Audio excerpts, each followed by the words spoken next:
Good afternoon.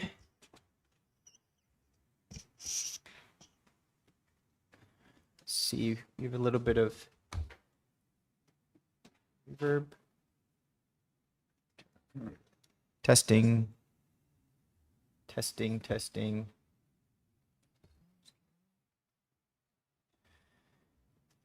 Good afternoon.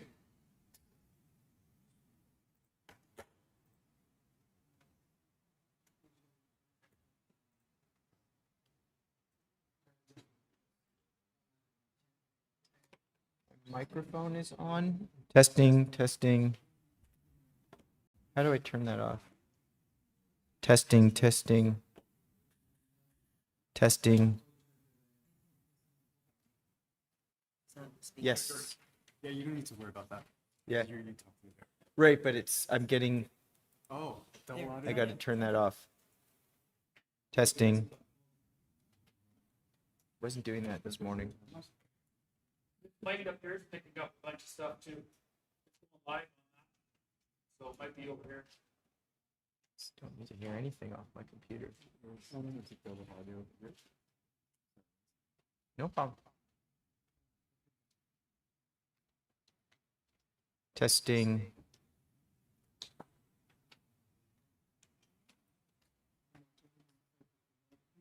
Yeah, it's not that.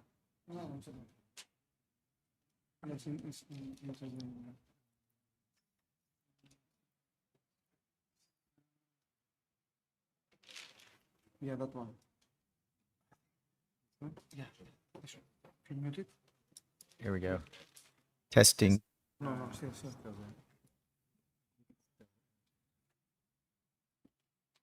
Right here. WebEx. I know. Testing, testing, Yeah. testing. All right. Thank you.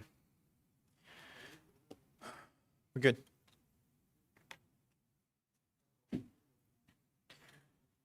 All right, good afternoon.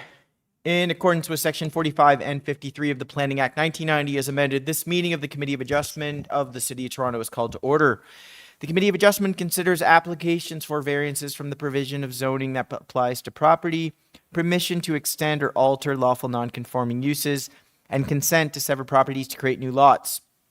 We acknowledge the land we're meeting on is the traditional territory of many nations, including the Mississaugas of the Credit, the Anishinaabe, the Chippewa, the Haudenosaunee, and the Wendat peoples, and is now home to many diverse First Nations, Inuit, and Métis people. We also acknowledge that Toronto is covered by Treaty 13 with the Mississaugas of the Credit. Committee of Adjustment public hearings are now conducted in a hybrid in-person and virtual format. Some applicants and participants will make their submissions in person, and others will participate virtually by electronic means through WebEx. The meetings are also streamed on the Toronto City Planning YouTube channel, and anyone wishing to view the hearing may watch on YouTube. Those who want to participate virtually and have registered in advance will be connecting with their computer, tablet, smartphone, or telephone and have the option of participating via video or audio only. All participants will automatically be muted on entry. When your item is called, you'll be unmuted by the moderator, one person at a time. We ask you mute your devices till you're called on to speak. Those participating by video appearance will be temporarily upgraded to panelist when your item is being held. During this time, your camera will be enabled. You will only be visible during your 5-minute allotted speaking time, and at all other times, your video will be disabled and you'll be reinstated as an attendee. For both in-person and virtual participants, Committee of Adjustment staff will share presentations submitted in accordance with the written submission deadline. Those participating through WebEx are not allowed to use share screen or any other panelist controls during your video appearance. People attending in person today who want to receive a copy of the decision of the Committee of Adjustment must fill out a decision request card, and those participating virtually need to submit a written request for a decision by email. Please ensure you include your name, your address, email address, because the Committee of Adjustment and the Toronto Local Appeal Body will be sending notifications and appeal updates by email. If you do not agree with the decision of the committee, you may be able to appeal the decision to the Toronto Local Appeal Body or in some limited circumstances to the Ontario Land Tribunal. However, the provincial government amended the Planning Act and generally removed rights of third parties to appeal Committee of Adjustment decisions. Only the applicant, the Minister of Municipal Affairs and Housing, specified persons and public bodies as defined in the Planning Act are permitted to appeal decisions of the Committee of Adjustment. Appeal instructions are set out at the bottom of the decision of the committee. For the hearing this afternoon, I will call each item in the order listed on the agenda. When an application is uncontested, the agent or applicant may proceed with their presentation. And when the committee does not require a presentation, I will let you know. Each speaker, including the agent or applicant, will be given a maximum of 5 minutes to address the committee. Any presentation or other materials you wish to submit to the committee must have been emailed in advance of the hearing. Staff and committee members cannot accept materials at the hearing. When addressing the committee, please clearly state your name and your address,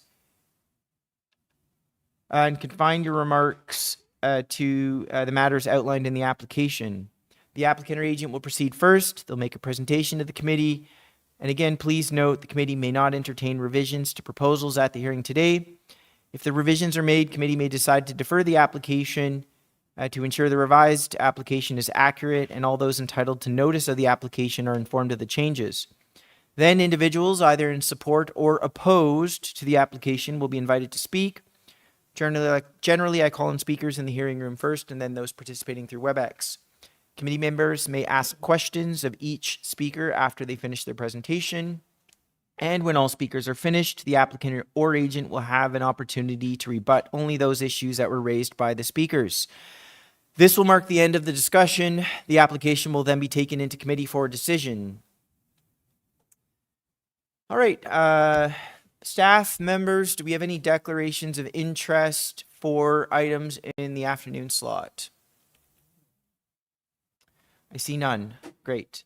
Mr. Deputy Secretary Treasurer, I believe we have some deferral requests this afternoon. That's correct. Through you, Mr. Chair, we have 2 deferral requests in the afternoon time slot, number 11 and number 17. Why don't we start with number 11 first, which is 369 Millwood Road. All right, just give me a moment here. I think we have a letter that we will throw up.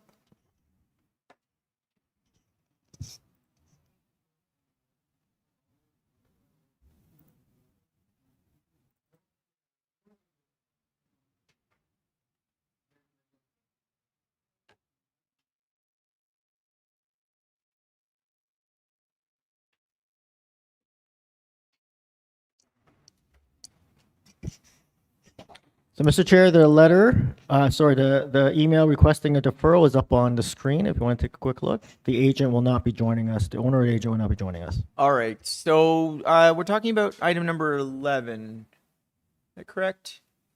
Yes. 369 Millwood Road. The purpose of this application is to construct a new detached dwelling with a rear deck. This application was previously deferred at committee on July 23rd, 2026.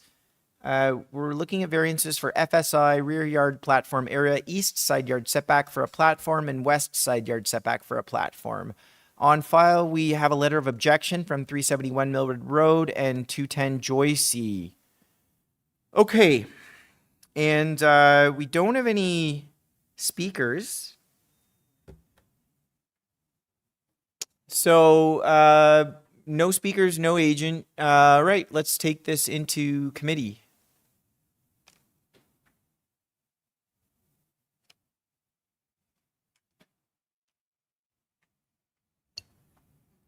Mr. Nipville.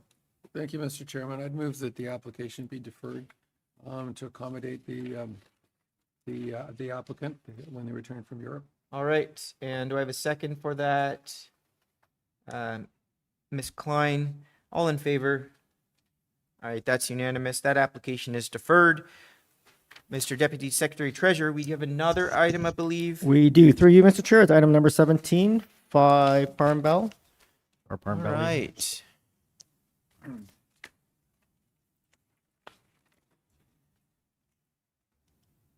Item number 17, 5 Parmbell Crescent. The purpose of this application is to construct a new two-story detached dwelling with an ancillary structure and an ancillary building, specifically a pavilion and a detached garage in the rear yard. Variances include access to a parking space from a non-flanking street, lot coverage, building height, front main wall height, front yard setback, side yard landscaping area, lot coverage for an ancillary building, north side yard setback for an ancillary building, and for a garage, side yard setback to a south side lot line. We have our agent online. Yes, Raymond Jemba from SGL Planning and Design. All right, and sir, you would like a deferral on this item? Yes, correct. We were retained last week, and I've been looking over all the comments and the forestry memorandum, and we'd like the opportunity to revise the applications. I think most of these issues can be addressed. Sure. Sir, did we get your address? Oh, sorry, 1547 Bloor Street, All right. West Toronto. Okay. Members, questions? All right. Let's take this into committee now. Yes, Ms. Klein. I have no issue with the deferral. It gives the agent time to review and revise as they've just been recently retained. So I would put a motion for it unless. All right. Do I have a seconder? Mr. Schwartz, all in favor? All right, unanimous. The application is deferred. All right, moving right along, starting with item number 12, 21 Kelso Avenue. Purpose of this application is to construct a new detached dwelling with an integral one-car garage and a rear covered porch. Variances include lot coverage, building length, building depth, driveway width, setback for an air conditioning device, as well as stair width. On file, we've got correspondence with community planning, transportation memo, urban forestry, and one letter of objection from number 23 Kelso. All right. Mr. Romano. Yes, good afternoon, Mr. Chairman, members of the panel. Franco Romano, 321 Lakeshore. Welcome back to committee, Mr. Romano, Thank you. sorry. I have a revision. We have some revisions. All right, let's start with that. Yes, please. So item number 6, which is the air conditioning side yard setback variance, is being removed. All right, any other modifications? No, sir. All right, Mr. Romano, we'll ask for presentation. We do have a neighbor here to speak. So staff, we've got the 5 minutes up, and sir, whenever you're ready, the floor is yours. Excellent. Thank you. And thanks, staff, for bringing it up. And I see that my time is now 300. Yeah, excellent. Thanks. On slide number 1 is the site plan drawing. And what you'll see is the north is towards the top of the page. Kelso Avenue is off on the left-hand side of the page. Starting from Kelso, you'll see the driveway width. It generally follows where the existing driveway is and then where the existing walkway is up to the house. So this allows for a vehicle to not have to be jockeyed when coming in and out of the driveway, and we'll see on another map where that is a fairly common condition on the street. The building length and building depth is only for a one-story portion, and you'll see the one-story portion towards the rear of the house on the bottom of the dwelling outline.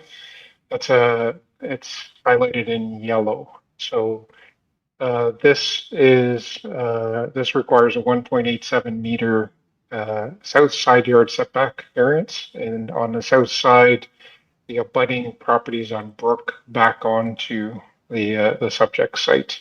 So there's very little to no impact in that regard.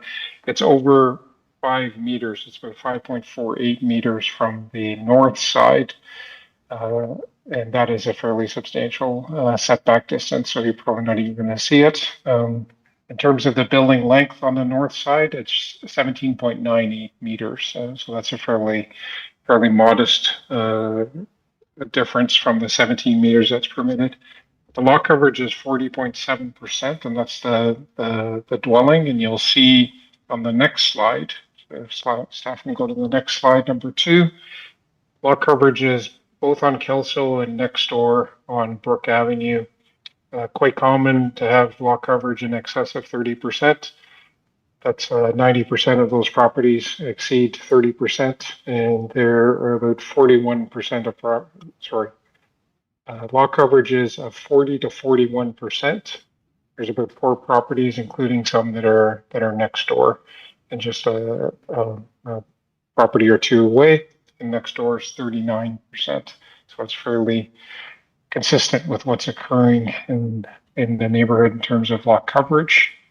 On slide number 3, this is an air photograph, so you can see the dwellings in context along Kelso, and I've indicated it with white arrows where we have driveways that are, I guess, would allow for a side-by-side condition. It's fairly common on Kelso, and that's consistent with a 6-meter wide driveway width that is being proposed. On the next slide, we'll see, staff can go to the next slide. These are the building elevations, which I'm sure you've seen. So it is a low profile dwelling. The building is designed to mitigate and minimize height. It's not built to the maximum height that's permitted, and it's not built it's not proposed to be built to that height. And the wall height is even lower than what is permitted under the zoning bylaw. So in terms of the overall impact that the variances would have on neighbors would be next to nothing as compared to the as of right, which could be a larger mass, although albeit somewhat a little shorter. And I missed one of the variances. If we can go back to slide number 1, the stair width variance is regarding the rear covered porch. That's 7.73 meters. So subject to any questions, I do, planning staff have a recommendation should the committee approve the application to, number 1, delete the AC side yard setback variance, which I've done, and number 2, in terms of length and depth, tie construction to substantially in accordance with a site plan drawing attached to the report. And that report, that site plan is dated August 13th, 2026 in terms of the Committee of Adjustment date stamp. So that might be the appropriate date to put in should the committee find favor with the application. So subject to any questions. Thank you, Mr. Chairman. Thank you, Mr. Morano. Okay, questions? Mr. Neville? Thank you, Mr. Chairman. Mr. Romano, the driveway at the front is a fairly large expanse of paving. Is it something other than asphalt? It will likely be interlock because it's going to be a heated driveway. So the intent is to heat your driveway. You can't heat asphalt, otherwise it gets soft. Okay, so there. So it'll be interlock of some sort. Okay, thanks very much. Welcome. Other questions? All right, we have some other speakers.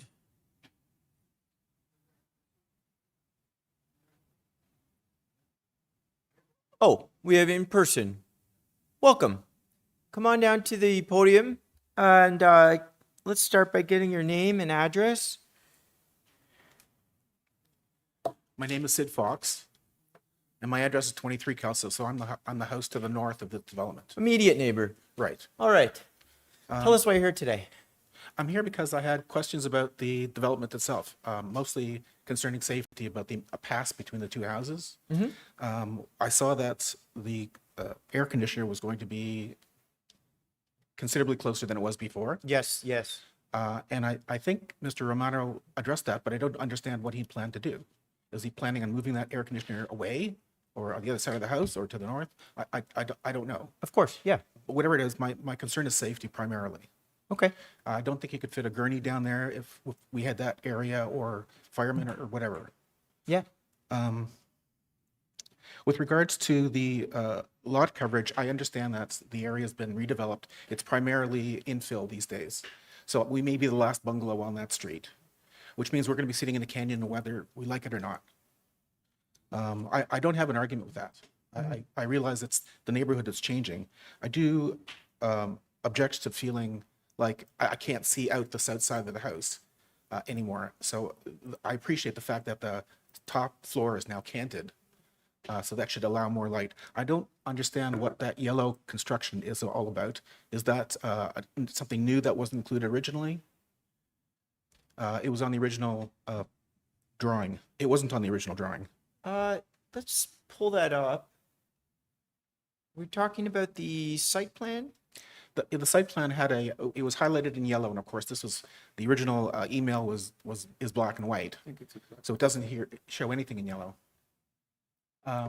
Top right hand corner, it's dark. It's darker than the rest. What does it say that it sends an STY 1 story? There it is there. Is that just to extend the house out 1 floor?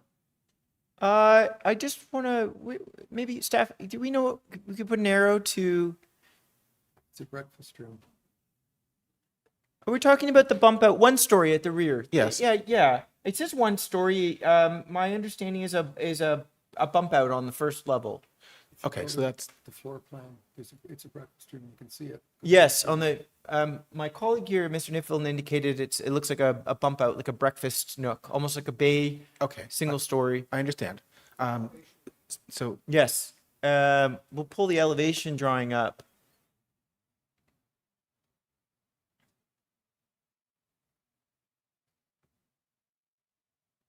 So on the rear, you can see that it's almost like a bay. oh, I see. There's an entrance to the house back there. Or is that are those windows? It's a that looks like a window, but Mr. Romano is listening. I'm going to ask he respond to questioning right now, just to confirm. But my interpretation is it does appear to be a window. If they could put A2 up, it shows it, drawing A2.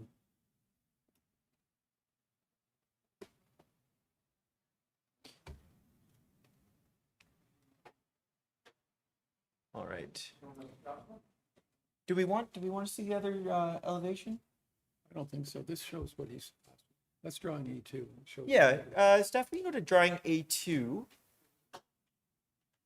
which is the ground floor plan. And let's zoom into the rear. There. There we go. So it's a little breakfast bump out there, and they have a sliding door off of the rear main wall. Okay. So facing the backyard. And then they appear to put windows on both sides of that. Is that understood? I understand now. Okay. Okay, that's good. So my main objection is the amount of room between the two houses on the north side. It's small and getting smaller. It's the main entrance to my backyard and to their backyard at this point. And there are no houses that are that close on the south side. So, I mean, if I were to propose a solution, I'd say move the whole thing south a little bit, but I'm not sure what the solution they had in mind, or nor is it my position to say what they should be doing. I don't know where that air conditioner is going, but I'm hoping it's not on the north side of the house. Sure, of course. Yeah, I mean, I will say, often with these things, it's helpful that we're having the discussion now about the placement because, you know, any air conditioning unit comes with certain challenges, right? They're noisy. We want to be mindful of, you know, not only where we put them on our own properties, but how they might affect the neighbors. I will say this, you know, that there are bylaws, certainly one in this case, that triggered a variance that required certain setbacks from property, right? So in this case, he's removed it. He may not have an answer at this time, but anything that any location that they do plan on putting it would have to comply with the bylaw, would have to be an as of right. But I have that question as well. So perhaps when we go back to Mr. Romano, we'll be able to answer that, provide some indication. And if he doesn't know, I might suggest perhaps opening a dialogue with yourself and the other immediate neighbor to find the ideal location such that the impact is as least as possible. Good. Not only on him, but on the neighbors as well. Good. All right. Yep. Thank you. Thank you. Any questions? All right. We have another speaker in person. We have somebody online.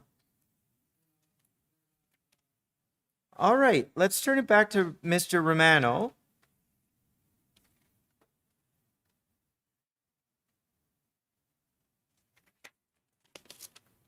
Although, yes, thank you, Mr. Chairman. Thank you, Mr. Sid or Mr. Fox for appearing. If staff can bring back up my slide number 1.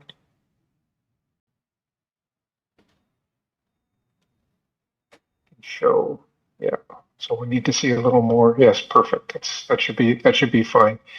So I think the reference to the yellow was in relation to this slide, and the slide shows the yellow where that one-story bump out is, and it's on the opposite side. It's on the rear wall, but furthest away from number 23, Kelso, and that was done intentionally because the backyards of the Brook properties abut the south side, so the lower portion of this drawing.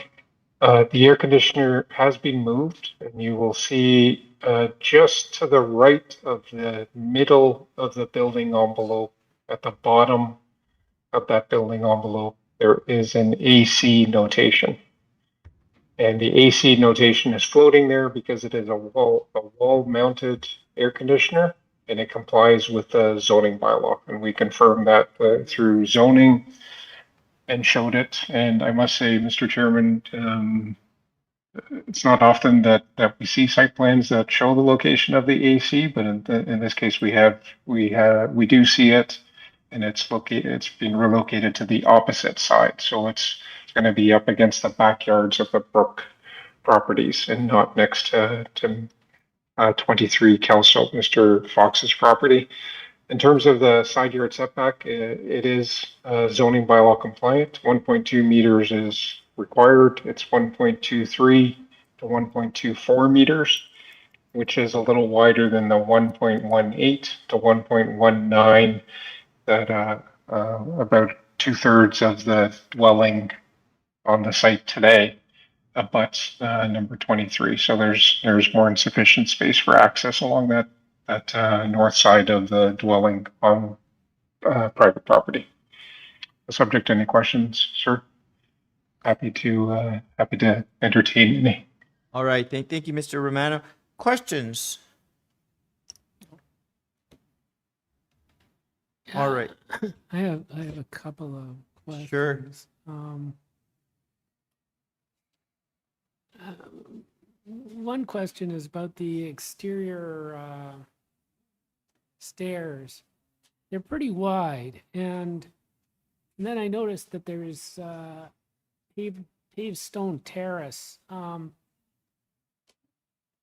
mean, why do you need such wide stairs? Well, thank you for that question. It's a matter of consistency with a covered porch. The porch is low lying. If we go to the slide number 4, please. the back elevation is shown on the right-hand side of this slide, and you'll see that it is 1, 2, 3, 4 steps to the top of the porch, and it has symmetry with the rear porch. And that's part of the architectural design. And the rear stairs have no. This is the first time I've ever seen a stair width variance associated with a back deck. I've always seen it associated with a front porch. So this condition that's being proposed in the back is low profile, 77 centimeters off of grade, and does not affect rear yard soft landscaping. In fact, more than 50% rear yard soft landscaping is being proposed.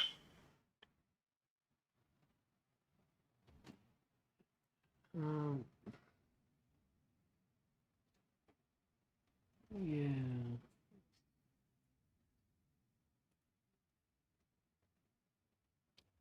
Any other questions? Well,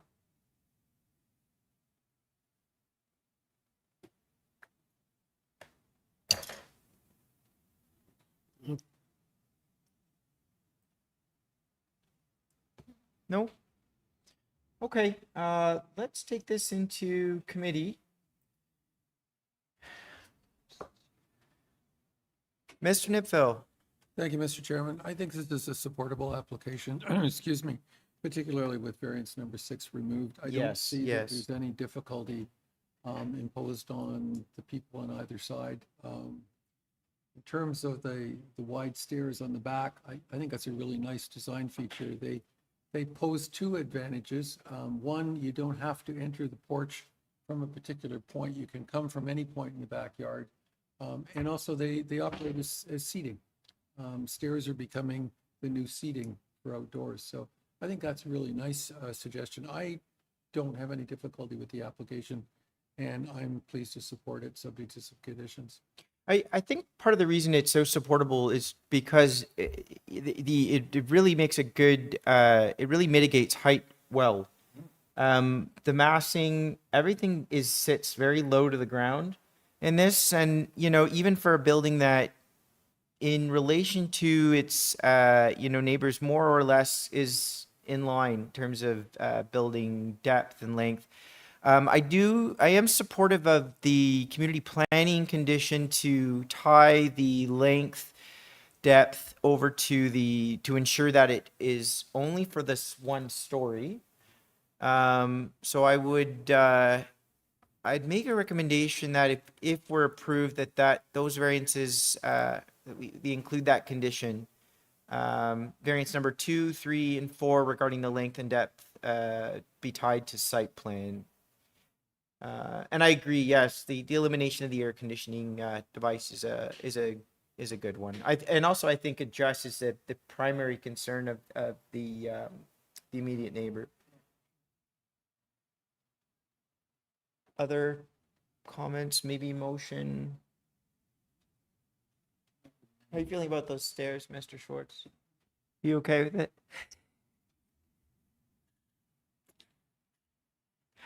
I will say that it is pushing in terms of what's left of the backyard. There's quite a large pergola with the stairs, but I think it just comes within what I would deem acceptable. But I think it is getting a little close to the line of maybe to your observation about really what's left at the rear. right. So I'm looking at drainage, soft landscaping. Yes. But, I heard the answer from the applicant. I think he answered my question. I'm not super comfortable with it, but I'm inclined to think it still meets the 4 tests. Yes. I would have made a change. I would have asked the applicant for a change to the stairs. I've done this in the past where the stairs create drainage problems or certain things, but I don't see a real problem here. I'm not super comfortable with it, but I think it's supportable. Yeah, I had a similar thought with the driveway width at the front, but I do acknowledge that there's no soft landscaping variances at all. Right. And they are within the, Yeah. and that's you know, why. they're not, there's not any major trees that are being taken Yeah, down. I'm not sitting there with a slide rule trying to figure out, what the size. If there's no variances, then I think it meets the 4 tests. Yeah. So I'm not gonna quibble over an architectural design if there's not another variance necessary in terms of the overall coverage. and- Yeah. I mean, perhaps it would be the case if there was a number of stairs, but in this case, I think it's 3 steps down, I think is reasonable rationale for that variance. My thought. Maybe a motion, I don't know. Mr. Nipfell's ready to go? All right. Thank you, Mr. Chairman. I'd like to move approval of the application as amended with variance number 6 removed. I would also like to support the planning department requirement that variances 2, 3, and 4 be developed substantially in accordance with the site plan drawing. Also, the transportation conditions, Right. forestry condition 2 and 3, that the front driveway be paved with interlock pavers. I realize it's a heated, but I wanted to make sure it wasn't asphalt. And that the covered porch at the back remain unenclosed. All right. I have a I second can by second that. by Ms. Klein. Thank you, Ms. Klein. All in favor? All right, unanimous. The application is approved as amended and with condition. Many thanks. Appreciate it. Enjoy the rest of your day. You as well. Item 13, 11 Carmichael Avenue. The purpose of the application is to construct a new detached dwelling with a rear deck. Variances include building height, side main wall height, number of stories, lot coverage, second story rear deck area, setback of a rear deck from an east side lot line, and setback of a rear deck from a west side lot line. On file memo from Urban Forestry, form letters in support from 14 and 16 Carmichael Avenue. We have our agent with us. Yes, good afternoon. I'm Drew Laszlo, agent for the owner. My address is 3405 Bathurst Street. All right. Just a moment here. Staff, we have some members online. All right. Mr. Laszlo, clock is up. Whenever you're ready, the floor is yours. Thank you. If I may, just before that, I have 2 changes. Yes, thank please. you for that. Let's go through Okay, those. First one is for variance number 4. The proposed coverage is going to be reduced down to 39.9%. And that 39.9, equates to yeah.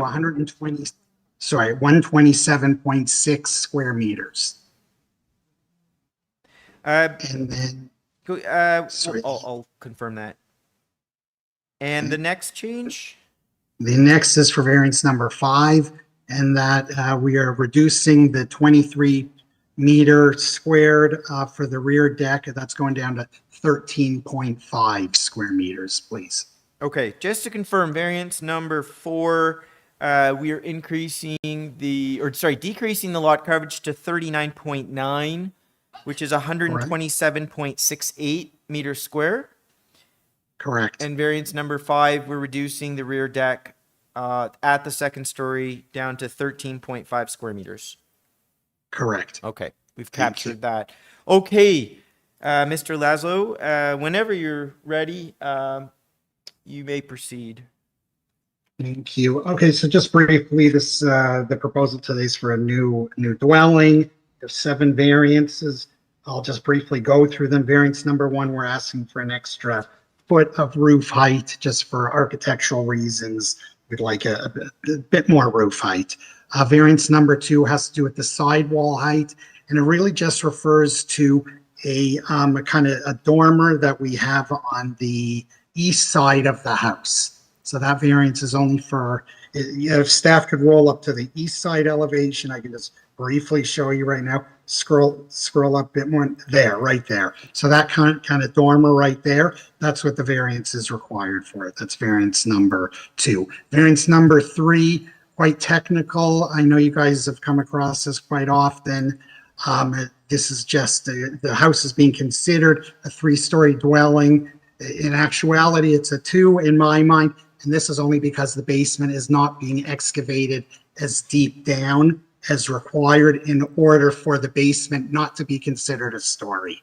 So in this case, the basement is considered the first floor, ground floor is the second floor is the third floor, and that kind of thing. So that's what's going on there. So quite technical. Variance number 4 has to do with the coverage. And one thing I'd like to be clear about is it does include over 4% of the deck, like over 4% of that coverage number, that 39.9, over 4% of that, we can use 4% for discussion purposes, is the deck. So in actuality, the house itself is 35.86% in coverage, which is totally in keeping with the neighborhood. I have many examples. The coverages typically will actually go up to about 36.5% nearby, which have been approved in the past.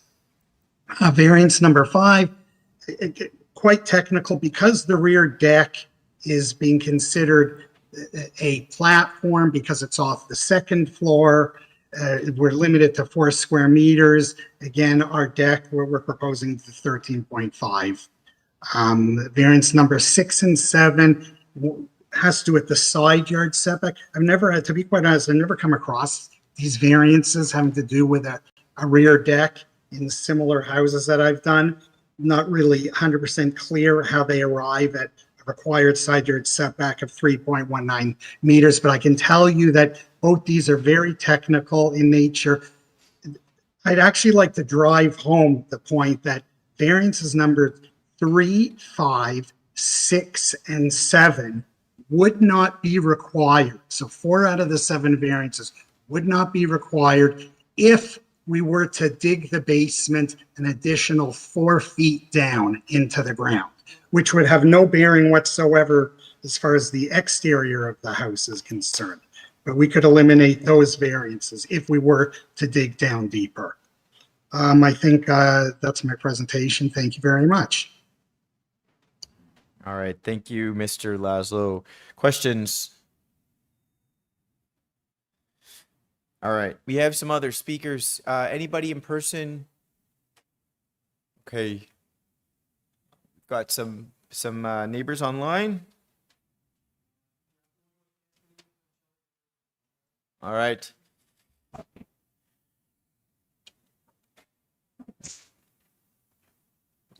Hi there.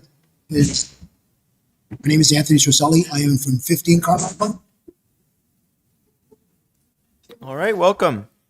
Okay. I'm okay with most of everything. First of all, I apologize for the noise in the background. Unfortunately, there is construction going across the street from me, so I apologize for that. Obviously, the corrections he's made already on items 4 and 7, and that was one of my concerns, and that's already been addressed. The one issue I do have is on my side, which is the west side of the property. The setback is 4 feet on the side. Sorry, 3 feet on my side, and on the east side, it's 3 feet. And I was wondering why I'm being limited to 3 feet versus 4 feet on the other side. That was my concern.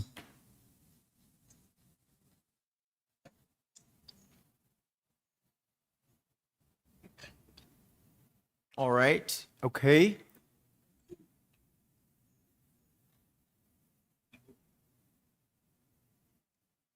Okay, very good. Questions? All right. Thank you. I am going to turn it back to Mr. Lazo to answer that question. We have another neighbor? All right. Let's hear from them.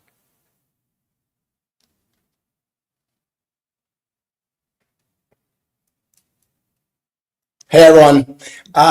So I'm the other neighbor on 9 Carmichael, so I'm the neighbor to the east. My main concern is the deck. I understand what Drew was just saying there. However, in the rear yard, the landing would be quite elevated. So Anthony and myself have a small landing as you walk out the back door and then immediately steps down to ground level. If this rear deck were to be as big as it is, so there's going to be a dining table, couch, what have you, Yes, They'd be looking- just gonna interrupt. Let's just get your name. Oh, for I'm the sorry, Paul Arlen, Okay, and you're number 9. That's correct. You're the number other 9. So I was the house right to the left there in Okay. that streetscape picture. I do. Yeah. So it looks like the house will actually fit in quite well, like with Anthony and mine, height-wise and all that.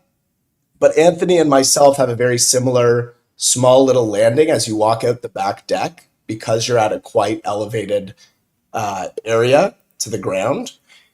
And then stairs go immediately down, so everyone has privacy. If there were to be a large deck elevated like that with their dining and lounge space, they'd be looking into our yard, Anthony's yard, and I believe we have a neighbor from Joycey, so directly behind this house on the call as well, Karen. She'd have it just as bad as us if this large rear deck were to be approved.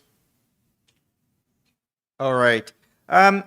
So is it fair to say, I'm just looking at the typology of both immediate neighbors, and it appears to me that that first floor elevation, which would result or dictate the height of that platform before it steps down, is it not more or less at the same level as the subject property? Is that fair to say? Sorry, are you asking me? I'm asking you. Yes. Yeah. When they'd walk out, yes, it would be the same as ours is. So What would you estimate the size of your platform? You say it's a reduced platform and the stairs come down. So our platform is similar to Anthony's, and I believe similar to Karen directly behind, who's on Joycey directly behind this property. Yeah. And it's pretty much a small platform. Most people have their barbecue on the platform, and then there's stairs going down.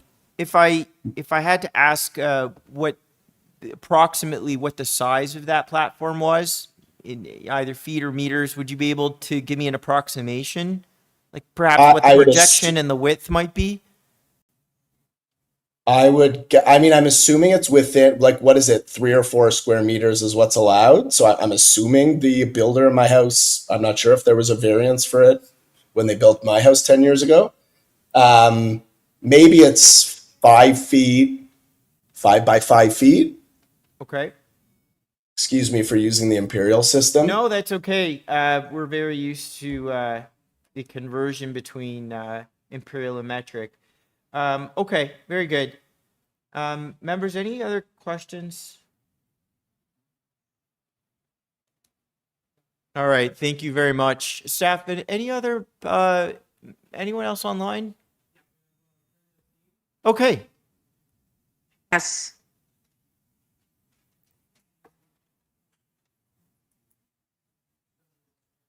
Yes, welcome. Let's get your name and address, please. Are you talking to Karen? I am. Oh, great. Karen Justine, 216 Joycey Boulevard. We are directly behind this house. All right, we got all the immediate what neighbors in then. Sorry? We have all 3 immediate neighbors. Yes. All right. So my question is more about the landscaping at the back of their backyard. Right now, there are a lot of trees, so the view is very blocked. Like when we're on our deck, there's a couple of large trees that if their deck is quite visible, they really won't be able to see much of our deck when the trees are, in bloom. I'm hoping they do not cut down those trees. I would like sort of to know what the plan is for those trees at the back. If the trees are cut down, we are completely exposed, as are they. Exposed to really all our neighbors, like Paul and the other house beside this house that we're talking about. We would be very exposed. So I'm concerned about the landscape at the back of this house. All right, staff, can we just pull up the site plan? We've got 3 trees that are shown on the site plan. Now, sorry, to the immediate neighbor at the rear, Yes, I see 3 retained trees on the site plan there. Would those capture the 3 trees that you'd like retained or are hoping that might be retained? yes, yes. I see 1, 2, yeah. They're quite tall and offer quite a lot of privacy. So if those trees are gone, there is no privacy.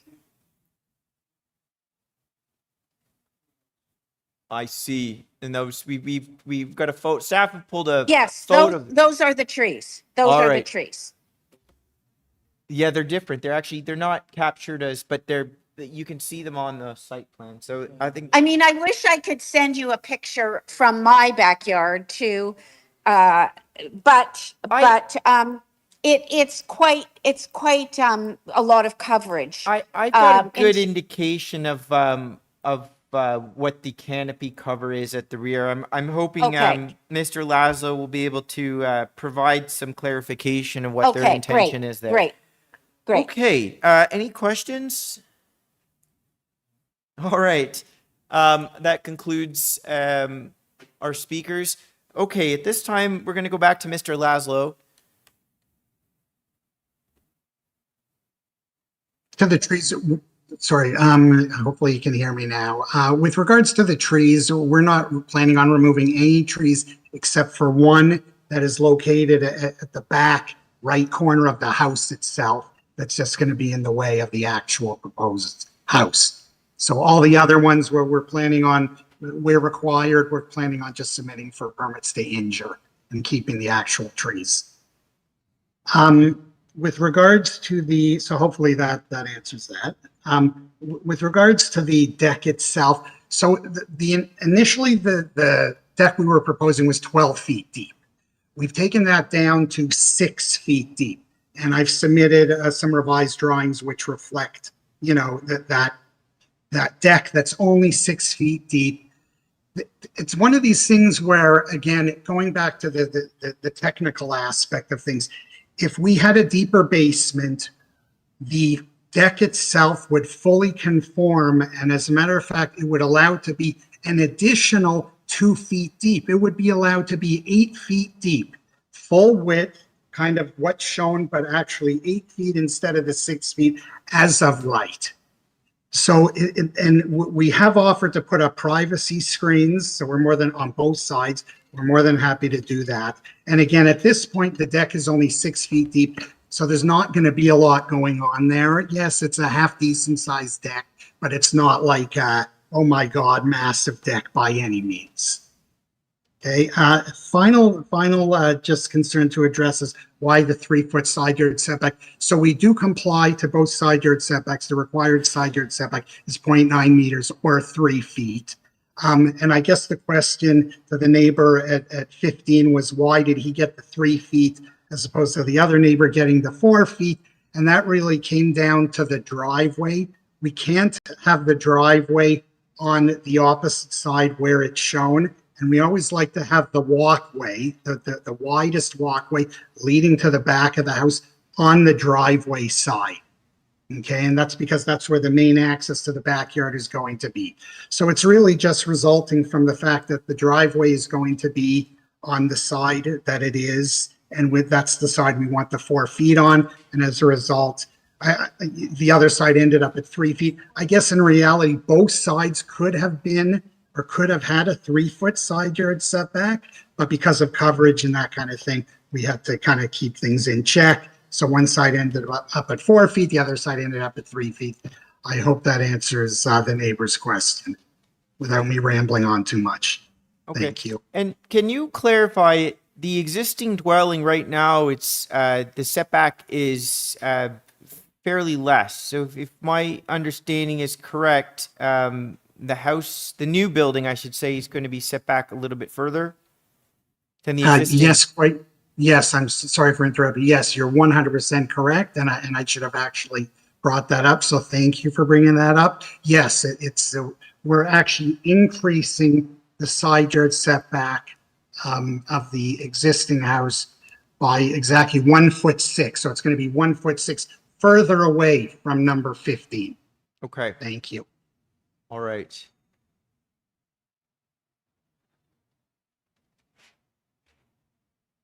Any questions?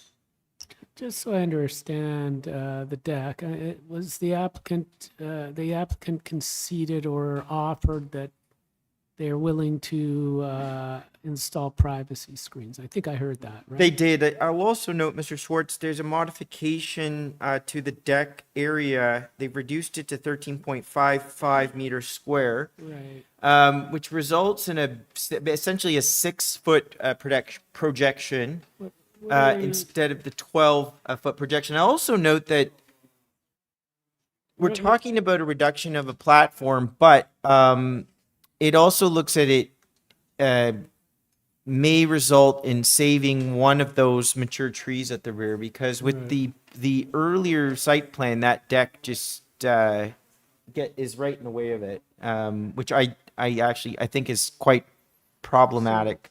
Well, one of the trees, it looks like is, if we're just looking at what's on the screen now, one of the trees is going to go. But the others look like they stay. But what are the setbacks? What are the revised setbacks for the deck? It's the projection, actually. They've reduced the projection of the deck to 6 feet. Okay, so the setbacks stayed. Yeah.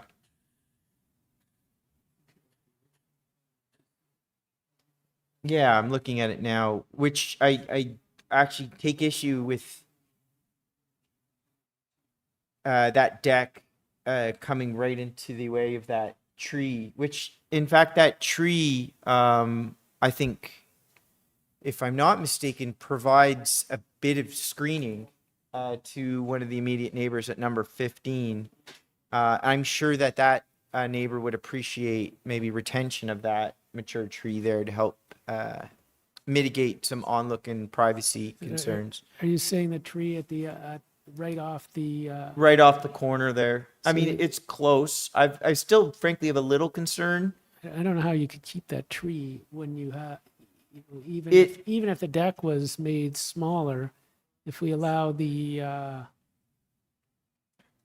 main. It is a challenge. I don't know that they will, frankly, but I think the odds of it being retained are certainly greater than if the deck were to just project right into the trunk. Suggesting the deck be, I mean, it's a I'm pretty big deck. curious. Frankly, I wanted to hear what members thought about the platform. I personally, I don't. The fact is, you could, that little space in the corner isn't providing much anyway. It's just a walk around. And in you fact, could almost preserve the tree. by and- just and pulling the deck just- off of that Yeah. corner there. So I share the same I share the same feeling because And it would look nice. it's sort of right. It's more of a walk around. You think about what's left after the projection. You've got a 6-foot projection. If you include the bay, which is I think 2.5 feet, it's essentially just a walkway around that bay window. But to Mr. Nipfill's observation, when we pulled up the plan, the ground level,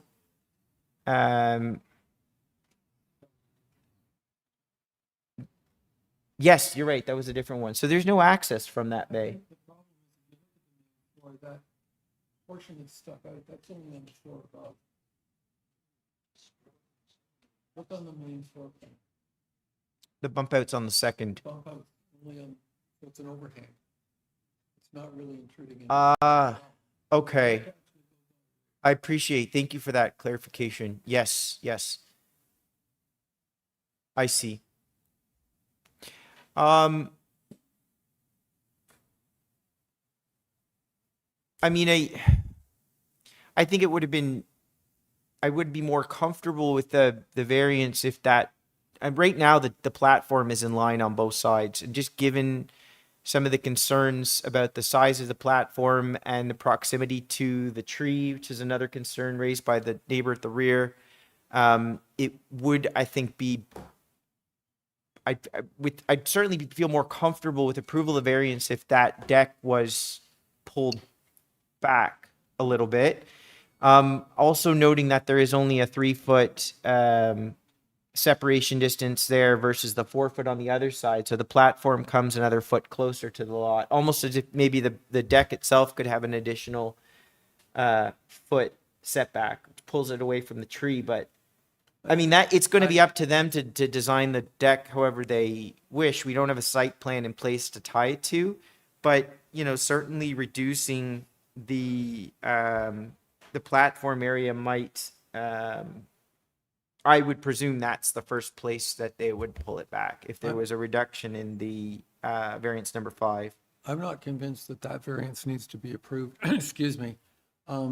When we listened to the next door neighbor, who was speaking for both neighbors in a way, Yeah. what he described to me was the ideal situation. You come out on this level, Yes. and there's a platform, and you take a stairway down to ground. Yes. And then you don't have all these difficulties of the elevated deck. That to me speaks for not approving the variance that deals with variance number 5. Yeah. Even as adjusted, you've still got the problem. And we're spending all this time trying to redesign around Yes. a problem that is created by the variance. And I don't think that's Yes. appropriate. Yeah, I mean, I think a variance would be appropriate if it was designed in a way where But we it had isn't. assurance, yeah, But it and there isn't. was a site plan to tie it to, but in this case, we just Yeah. don't have that. Yeah. Just the as of rights, 4 square meters, converting it to square feet, or about 43 square feet, which is about a 7 by 6 Which is the guy said. platform, put- which is put more a or less barbecue out what of the it. neighbors That's about have. it. Yeah. and Okay, I think I'm- that's a good solution. I'm in alignment with that. I think I have concern with retention of that tree. The pile would have to come down pretty close to the trunk, But if the deck, and the deck also comes within that 3 feet of the adjacent neighbor. It's basically a viewing platform into the neighbor's yeah, absolutely. backyard. Okay, I'm in alignment with my colleagues. I don't know if there's any other discussion, or if we perhaps ready for a motion. I think it's a very helpful discussion for me. Yeah. Appreciate that.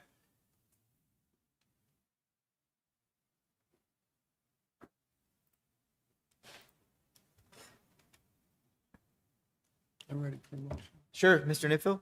Mr. Schwartz, was there anything else to add?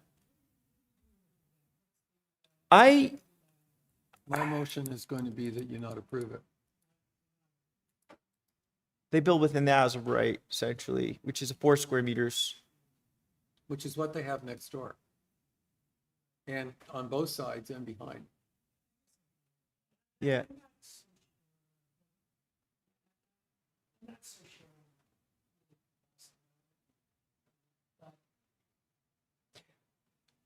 For me, it's the tree is a concern, and then also looking at the condition of the neighbors, in that they've kind of set a precedent where they have a smaller platform above, and then it steps down to a lower deck.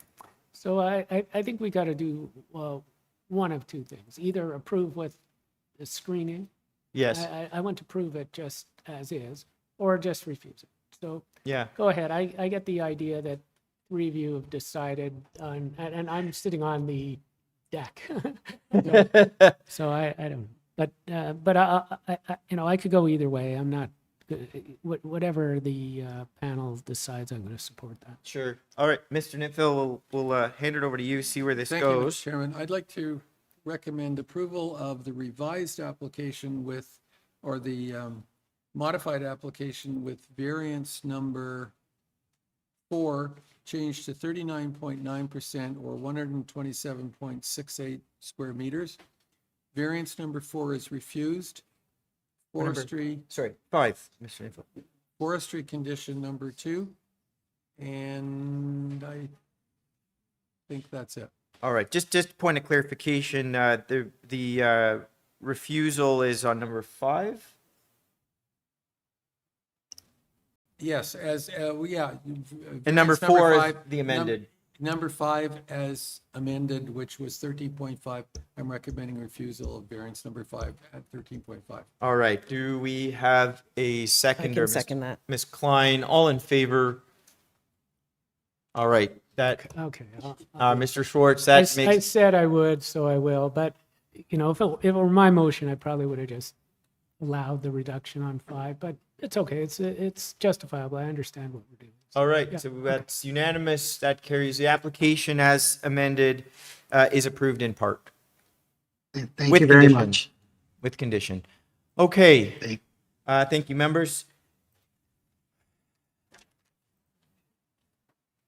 We're on item number 14, 53 Bentworth Avenue. The purpose of this application is to construct a duplex with a front canopy and a rear deck.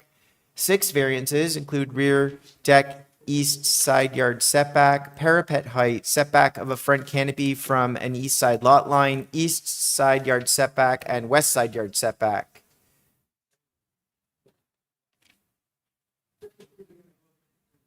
Do we have the latest? 53 Viewmont. Did I do the wrong address? I'm sorry. Just point of clarification. I was reading off of my speakers list. That's, I believe, Miss Evangelista's address. She's not here. All right. Is the lady from Yeah. the morning? Thank you. Thank you sorry. for that. I was just waiting to be unmuted. Yes, that was my address, Mr. Chair. Thank I you thought very maybe much. you're here for your own proposal. Okay. No. I'm done with the construction days. All right. So yes, we're here concerning 53 Viewmont Avenue. Miss Evangelista, please, for the record, name and address. Ida Evangelista, 53 Bentworth Avenue, Toronto. All right. Mr. Chair, if I may, before we Yes. proceed. Yeah, so we do have a speaker for this one. It was Miss Sugar that was here for the wrong item earlier. That's So right. We have her for this one. All right. That said, Miss Evangelista, we'll get the 5 minutes up whenever you're ready. Okay. In front of you, we are requesting for a 2-story home. I would like to remove 1 variance. Okay. Now, on my public hearing notice, it's referred as number 193. I'm not sure if that, maybe we can scroll to the second page and see what shows up on your. Staff, On we're the gonna screen? are gonna pull up the public notice now for Okay. everybody to see. So Okay. So that would be your number 3. our number 3. So variance number 3. You said we're gonna remove that. That is correct. All right. Very good. Yeah. Okay. There was an error. It should have been west side, not east side. So I worked with the architects and designers, and we just did a little redesign. We removed that variance completely. All right. Very good. So we're removing All right. variance number 3 for the front canopy, and that pertains to its proximity to the east side lot line, which in Correct. this case is incorrect, but we're removing it in any case. Yes. Okay. The variances that we are asking for are for the proposed height of the parapet, the deck, and the side yard setbacks. Right. So the side yard setbacks, the side yard setback for the deck, 1.52, is to align with the main wall of the home. The side yard setbacks on the east and west side of 1.2, we're asking for a difference of 2.8. These setbacks are consistent with neighboring homes. It does maintain the appropriate access, separation, and is also compatible with the established character of the neighborhood, because we do have other homes. Actually, one was just approved, I believe, this morning at a side yard setback of 1.37. And then we have additional homes in the neighborhood at 33 Viewmont, is at 1.5. We have 38 at 0.8715, 43 at 0.9412, 52 Viewmont at 1.2 on both sides, 107, 1.2, and it goes on. So that just speaks to that this is, the character of the neighborhood. And the parapet of 0.656, The zoning examiner took the parapet from the top of plate, as you see. So from the top of the roof, you'll see the parapet at the top. You'll see that it does state 0.30, but he has taken it from the top of the plate, and that's why we're asking for 0.656. For these reasons, I believe this is a form of intensification that meets the four tests. It is in keeping with the purpose and intent of the official plan and zoning bylaw, and appropriate and desirable for the area. And if you have any questions, I'm open to any questions, or perhaps after the registered speaker. Sure, just a point of clarification. So, in my understanding, the top of plate would have been would have been a reduction of the I think I see 14 inches, which is the roof framing itself. So they've taken it from essentially the finished ceiling of the second floor. Right. So the top of, yeah. So in fact, if I'm not mistaken, on the roof, we've got a finished roof. We're looking at a parapet of about 0.3 meters, about a foot. 0.30, correct. 0.30. Okay, I understood. Yeah. And I did question that, Mr. Chair. We had another conversation with the zoning examiner, and this is how he is viewing this particular situation. So I'm, at this point in the game, I'm taking his word for it. Fair enough. Because it does have to go back to him, right? Right. Well, I mean, he is the one ultimately signing off on the zoning, so we'll have to defer to his interpretation. Exactly. Okay. Questions? Just about the privacy screen. Yes. There was a privacy screen on the previous approval. And do you need that privacy screen? Do you want to address that issue? Have things changed now? And is the overlook similar? Do you want the privacy? Do you want us to address the privacy screen, or do you want us to just carry over the previous privacy screen? We could add a privacy screen. This is a little bit lower than previous. They've changed the design of the home, and the deck, I believe. Bear with me for a half a second. That is the walk-up. It is quite narrow, but we could put a privacy screen if, I'm not going to throw the baby out with the bathwater. So if that works, and then you'll see that. Is there a privacy impact? Right now it's not showing. But right now, has it's that not showing changed? on the. Yeah, it's not showing through you, Mr. Chair. Member Schwartz, it's not showing on the plans, right? For the deck. So this we is may the not deck need that it. walks. Yeah, it just it's right off of the kitchen, and it's quite small. Okay. And you'll see the pictures that I provided of the rear of the subject property. There are many trees, but like I said, if that brings you,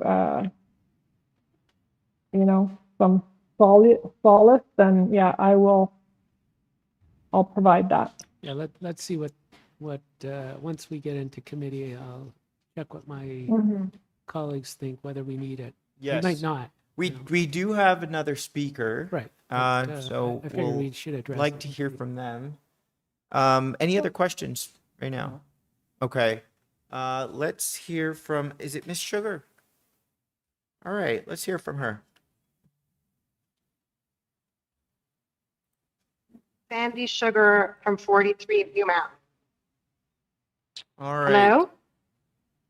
So you just understand are 3 doors over. Yes, All right, very good. yes. Tell us why you're here. So we're under the impression, maybe we're mistaken, is this going to be a multiplex home? No. Oh, okay. Because that's what it said on one of the letters that we got. So the neighbors were concerned that it was going to be a duplex or. Well, it is, the purpose is, of the application is, it's described as a duplex, which is two units. Does that mean like from the outside, will it look like one family home? Because the neighborhood is, you know, all one family homes, and it wouldn't be congruent with the street if it looks like there's like a townhouse or a double home on the block. Well, we'll have staff, I'm going to allow Miss Evangelista to answer that, but in the meantime, staff, if we can just pull up the front elevation drawing. I thought the previous decision approved that already. Am I wrong? No? It was, Got, you know, It's going to be hard for her to read. so I mean, I see as a single door. I don't know if that helps answer, but you know, I think maybe a better question for Miss Evangelista to respond to. Miss Sugar, anything else? Any other concerns that we should be aware of?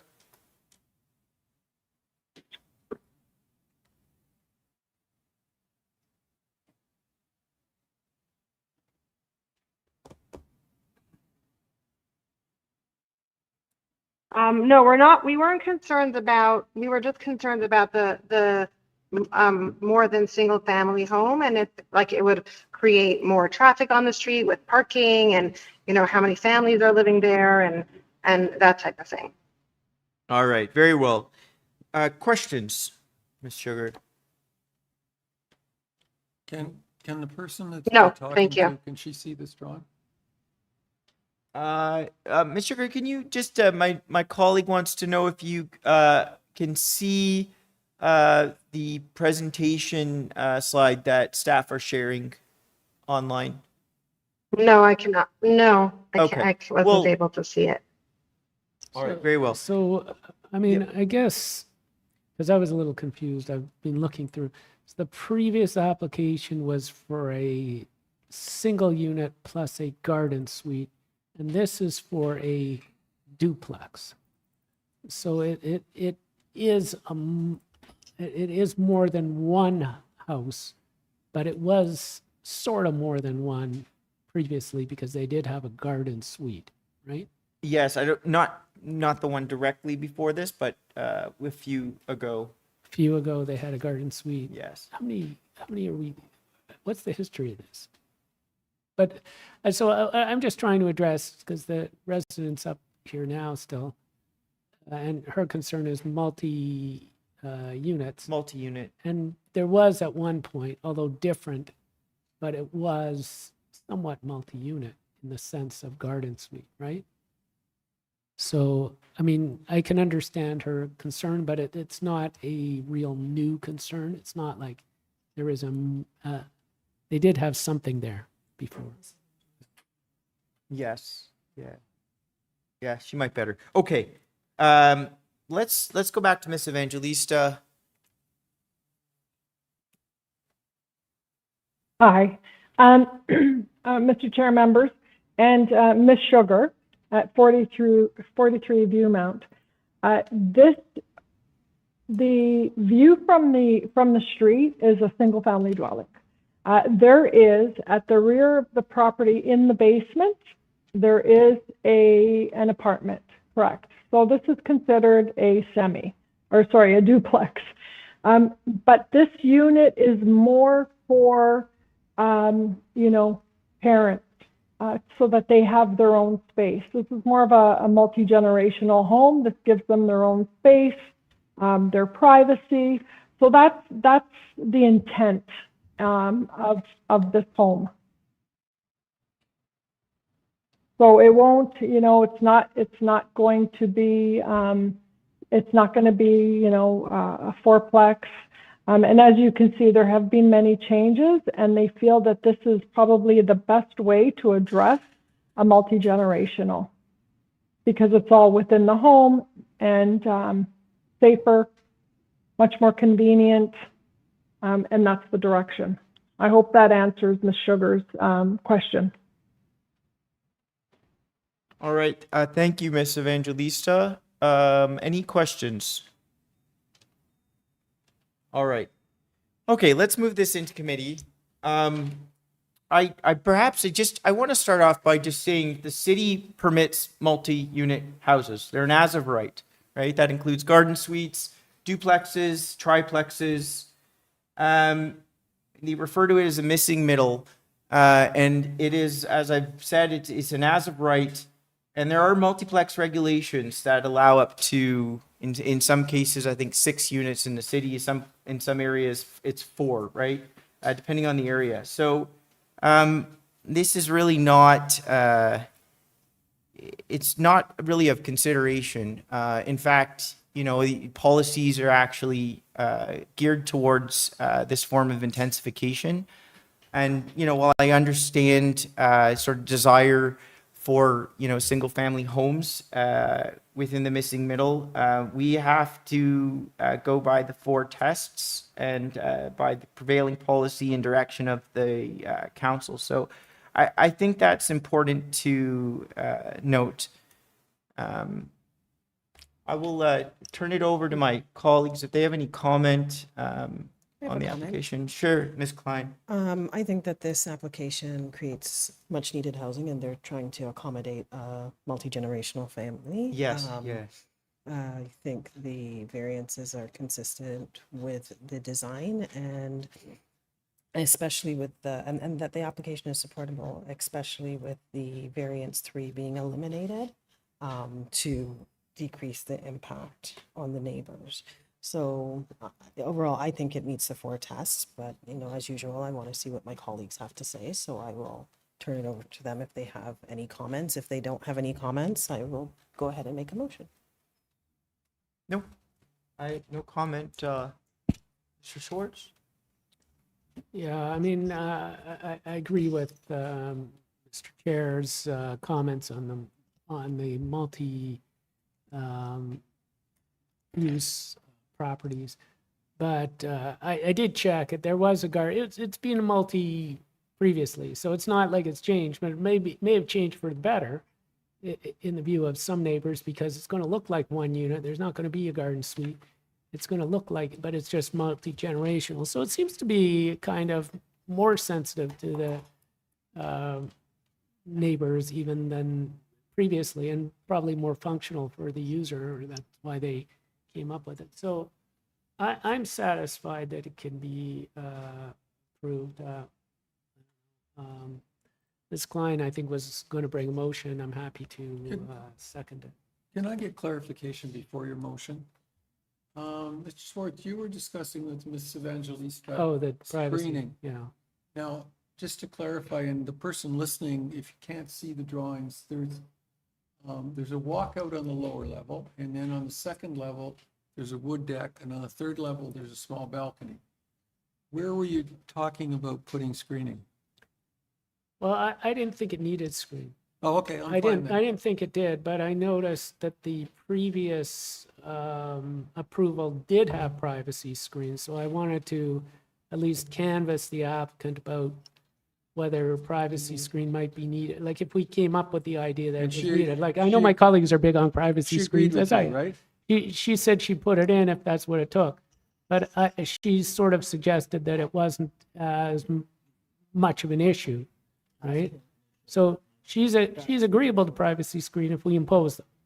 But So I'm not, Presumably, if you're going to put one, you're thinking of putting it only on one side and on the but bigger one. I wasn't going to put it anywhere. I just- Sorry, Mr. Chair, through you, just for the benefit of the audience, some people can't hear the discussion, which means it's probably not being picked up on YouTube.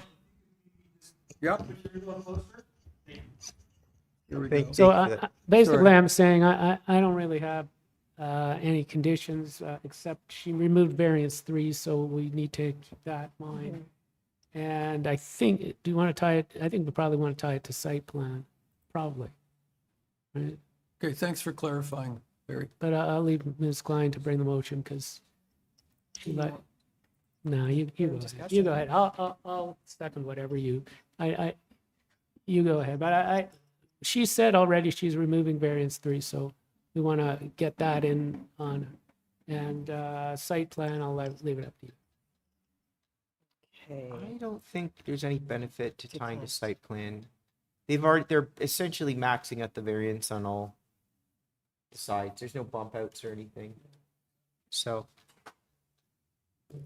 Ms. Okay. Klein, if you, I'd like to make a motion to approve this application and eliminate variance number 3 as indicated by the applicant. yes, I don't think there were any other conditions or anything. No, there were no conditions. none. All right, do I have a seconder for Ms. Klein? Mr. Schwartz? Okay, all in favor? Okay, it's unanimous. The application is approved as amended. We okay to keep pushing through? Yes? All right, we have 3 more items left. Item number 15, 61 Johnston Avenue. The purpose of this application is to construct a 3-story fourplex with a front bay window. Got a number of variances: side main wall height, west side yard setback, window encroachment into a front yard setback, building height, front yard setback, and front yard soft landscaping on file. Correspondence with community planning, letter of objection from 58 Florence Avenue.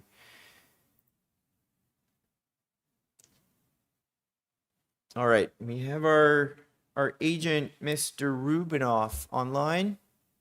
Yes, good afternoon. It's Glenn Rubinoff, Rubinoff Design Group, 2 St. Clair Avenue West, Toronto. Welcome back to committee, Mr. Rubinoff. There's some modifications before we get going that. Yes, absolutely. All right, let's go through And those. just to clarify, I have the next case as well, next door at 63. Yes, that is correct. First one, Joe. Okay. Anyways, yeah, so with regards to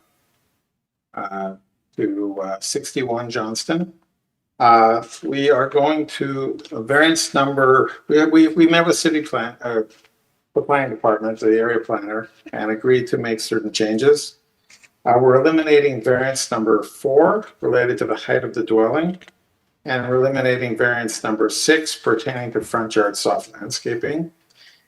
And we're modifying number 1, wall height, to 8.8 meters from the 9.1 that was requested. Those are the changes that we discussed and agreed with planning. Do you need anything further to? Yes, we do. We have some neighbors here in person, so I will ask for a presentation. Whenever you're ready, staff will get the clock up on the screen, and the floor is yours, sir. Sure. Well, I won't take very long. I mean, this is an application. Previously, this was this application was before, not this particular application, but a previous application in 2021. This lot was divided, and there was severed, and there was plans for a single-family dwelling at the time, with similar variances granted at that time. But as a multiplex, we came back with proper review, zone review, and we're before you today. The variances are related to the construction of a new fourplex on the property. As mentioned earlier, we met with staff, addressed their concerns. They have some conditions of approval if the committee deems it appropriate, which we're fine with. This is a fairly consistent type of redevelopment in the area in terms of variances requested. We've eliminated 2 variances so on this one, and there's 4 variances left. We reduced 1, and the other variances before you are fairly minor in nature and have been approved, like I said, previously, but also on other properties in the area. We feel it's a minor application. I did read the letter of opposition of concern about multiplexes, but that's not a use. It's a permitted use these days, and it's something that my clients who purchased the property felt that it was a more appropriate type of development to do for them. And I'll leave it there. Thank you. All right, questions? Okay, we have some speakers on this item. Who would like to start? Come on down to the podium. Tell us your name, your address to start. Hello, my name is Lee McLaden, 58 Florence. My backyard is directly across from, let's call a spade, a 10-plex. So the houses on both these properties are 4-plexes plus a 2-story garden suite. So there's 20 bedrooms. So there's going to be 20 to 30 people in this one family dwelling. So I'm obviously against it. I obviously know that you're allowed to do multi-residence, and I get that, and none of us in this room can control that. So what I'm asking is for the people that live in this area and to put yourselves in my shoes as well as my neighbors, and we're all in the same accord. We're going to be staring at a 2-story garden suite, and then we're going to be staring at 4 floors. So it's too much. I mean, I just bought this house 8 weeks ago, paid under $100,000 land transfer tax. I wouldn't have bought this house. My house value is going to drop, and I think other homes are already going to drop. There already are homes that are for sale. And I'm asking the committee to not let these variances go through because I can't stop the development. I'm a business guy. I understand it. The business people are going to try to go for their max, and the city makes money, and I understand that. I'm a real world guy. But all I can do is push for the stop of the variances because I'm going to be staring at 4 floors times 2 plus 2-story garden houses. It's just too much for this area. And I oppose it. So it's going to be 20 to 40 people. It's going to be 10 AC units. So the committee was talking about a tree. When I love that and respect it, I'm going to have 10 AC units blaring in my backyard. And now I look at a beautiful tree. So now we're going to be looking at 10 homes and 20 to 30 plus people with, I just think it's too much. And I just wanted to say that. And again, please, when you guys are making your decisions, think of yourselves living in my house or my neighbor's house, and it's happening over and over. So I think, Mr. Allister, you were talking about precedent. Be mindful of, I love the fact that the deck got reduced because the tree. I'm going to have 10 AC units in my backyard. And I just be mindful of the precedents you guys set with allowing variances. And I'm happy to hear that the height variance is reduced because it's just going to be less light noise, less people noise. And again, it's too much for this beautiful residential neighborhood that's going to suffer. And then there's going to be less values and also less tax dollars. So there's give and take for development like this. So that's it. All right, thank you. Just hold on there. I've got a question. Staff, can we perhaps just pull up the public notice there? So, is Mr. McLaven? Yes. Okay, so yeah, I appreciate that you acknowledge, our committee, we're limited in our capacity, what we can do, what we're here today to look at, right? We've got a public notice. We've got 6 variances. 2 of the variances have been eliminated. So, we're looking at 4 variances and, I hear your concern. Well, even the softscape, like there's a tree that's dying that he's removing, which is, it needs to because it's a hazard. But there's so much property going on here on these 2 properties. There's no trees and they can say, we're going to add softscape. But hear me out. We don't have any ability to regulate the number of bedrooms, the number of people. There's no parking requirement on the lot. What we essentially have to do is we're going to look at the remaining 4 variances and we have to decide if whether or not they conform with the 4 test, whether their impact is acceptable on the neighbors. So I want to take this time to ensure that we're focusing the discussion on what we're ultimately going to make a decision on, which is 4 variances, right?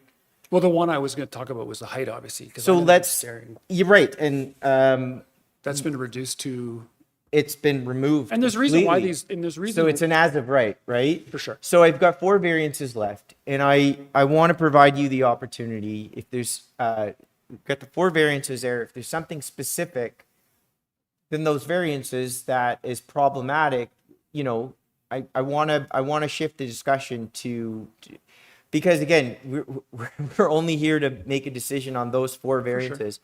You know, if you want to put 100 bedrooms in a room, there's nothing to stop them from doing that, right? Well, then when Unless when you, as you guys have been discussing, which is awesome, you guys are doing a great job and you're, you know, saving a tree so that when you're talking about these 4 variances, keep in mind, there's 10 AC units, which is out of your control. There's going to be 20 to 40 people in this one property. So these variances, okay, yes, they might be minor now, that the big one with the height. So, and I haven't seen the new plans, whether it's, you know, right now it's 3.5 stories. Is that going to be reduced to 2.5 stories? Because all the homes in that neighborhood are all 2 stories. right. So I just heard it 10 minutes ago, the change, so I haven't seen plans so I can't really comment on that other than it's within code, so it's irrelevant. I can't do anything. Right. It's just, you guys do your job as you've been doing, and these 4 variances, you know, there's softscapes that are. I mean, two of the 4 variances, just so you understand, you're backing Go on. onto the rear. They don't have nothing to even, they're regarding the front elevations. They're not even, like, from your property, won't even see. I'm not commenting whether I think they're acceptable or not, but I want you, and I understand there's some other neighbors that are concerned, but I just want you to understand where our sort of line, sure. And what again- our job essentially is Yeah. here. It's the city council that, in planning that, you know, sets the direction of what's as of right permitted, right? Again, the height one was the big one, and it's nil now, so it's. Sure, and I will say that I'm happy to see the height variance. I recognize also, you know, I'll bring this up. My colleagues are listening, but there's also an elevation change that I acknowledge at the rear, which exacerbates the height at the rear. But again, the height variance is taken from front, right? So. But that's It's- where you guys understand that and you see this. So it's like, okay, so let's work with that and let's be mindful of the neighborhood who you guys are elected to protect as well. Not just let's make money from monster multi. Yeah. Yeah, so just a point of clarification, we're appointed, we're not elected by anyone in the city, and we've no financial benefit. I mean, the city And may I'm not- have and some I'm just development saying that. charges, but I understand. I'm you just know, saying, be mindful, please, of not also the developers, but us poor neighbors that just bought 6 weeks ago, and my development is going to go down. So I understand even the front elevation, it makes an impact. Yeah. For my neighbors. So. all right, okay. Question, Mr. I Nichol, have a please. point of clarification. The variance number 1, just to clarify, the bylaw as it now sits says the maximum permitted height of all side exterior main walls facing a side lot line is 7.5 meters. And the proposal was that be changed to the height of 9.10 meters. It's not gone. Didn't he amend that to 8.8 meters? He did, so So there's a modification, they're still asking for a variance of 8.8 meters. Okay, so, but to clarify, that's not the bylaw. The bylaw currently is 7.5 meters. And thank you for that. And that's my point. So again, we're just peons out here. You guys are the big dogs. So there's a whole point of reason why there's this height requirement. So the neighborhood looks great and it keeps its cost. So you can do these plexes and able to put a garden suite. That's been passed. That's out of all our control. Yeah. But now this variance is asking for even more height, even more light Yeah. pollution, noise pollution. I'm opposed to it. Pure and simple, because it's not good for the neighborhood. Yeah, fair enough, fair enough. Okay, thank you for that. Any questions before Mr. McLavin steps down? Okay. We have anyone else that's come in person to speak to this? Please, sir, come on up.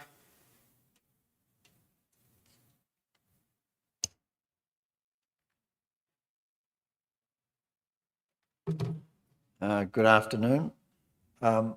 Forgive my ignorance, but who the committee are your four persons? These people are not part of the Committee of Adjustment. Is that correct? That is correct. These Okay. staff, these are individuals that represent City of Toronto. We've got planners, we've got some Right. support staff. Okay, I understand. Okay. My name is Derek Giles. I'm a neighbor. I live on a 66 Florence Avenue, which is a property south of the application.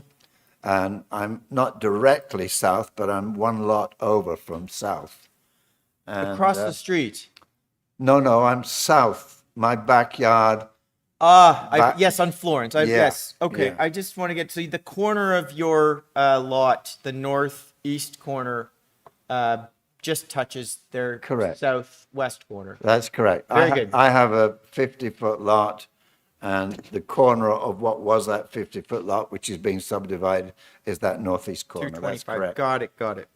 Now, I'd just like to refer to the handbook for Committee of Adjustment. I went online, and I'm just quoting from page 4 of that, and it is as follows, quote, "At the public hearing, our public hearings are open to everyone online and in person. Committee members strive to balance an applicant's interests with that of their neighbors." I'll repeat again, with that of their neighbors and the wider community. So I respectfully disagree with you, Mr. Chairman, when you refer to your job here as simply dealing with the 4 variances. I think it's a much wider issue than that. I mean, can you tell me if this application complies with neighborhood densities? I'm not supposed to answer questions. This is a Okay. question for the Okay. applicant. It's their application, not Okay. mine. Well, I'll put it rather more positively then. There's been no precedent for this density. Okay. No precedent whatsoever. And to my neighbor's point, I live in a 50-foot lot. I've been there for 40 years, raised 4 kids. I'm now there with my wife. We have 1 vehicle. What is being proposed is a site with 10 families, if you want to call it that, or certainly 10 residents, which conceivably could be 20 vehicles.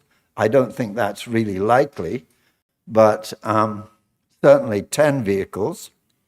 So there's a parking issue here, there's a density issue here, and if I again refer to the the handbook for neighbors and so on, as you referred to earlier, there are 4 tests, correct? That's correct. Yes, you're right. Test 1 refers to privacy. There's a negative impact on our privacy, according to your statutes and your regulations, your protocols. So to have 10 families virtually 5 feet from my property, I think is a great concern. And it's a bigger concern for my neighbors who are directly behind, one of which is here, another one which is not, who's not here. So I'd just like to ask the committee how they view that and how they would represent that to the proposed applicant. Yes, just point of clarification. We don't answer questions. We will hear your questions. Yeah.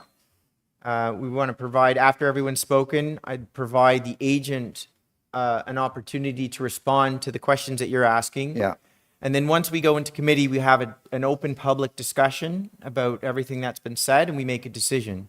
Yeah. But we're not in a position to be answering questions from Okay. the speaker. Okay. I will. Well, I will. Just, excuse me interrupting. Sure, of but course. It's your time, so- Before I proceed, I'm assuming that this hearing does not, is not mandated to deal with the issue of the garden suites. Is that correct? Well, staff have got the variances up. I will note, we have no variance before us for parking. We have no No, variance. no. I'm talking about garden suites I'll get to now. that. We have no variance for density, the number of people, and we have no variance related to the garden suite. It's an as of right, meaning I can refuse the application today. They can still go and build what they're proposing. All that we're making a decision on today are 4 variances that have to do with the height of the side main walls being permitted to go from either 7.5 meters to 8.8 meters. And staff, we've got the other variances up. So I want to make really clear, we're only here to make a decision on 4 variances. Yes, I understand that, but that contravenes what I read to you initially, that the committee members strive to balance the applicant's interests with that of their neighbors. So aren't you mandated to consider that statement? We do. That's what the committee of We adjustment do. requires. But you're telling me your concern is with density, with parking, with the number of families. That's not even before us. So how can I? No, it's not before you directly, but it is a concern under page 4 of your protocol. Right. In other words, the interests of the neighbors. We don't have the power to address that concern.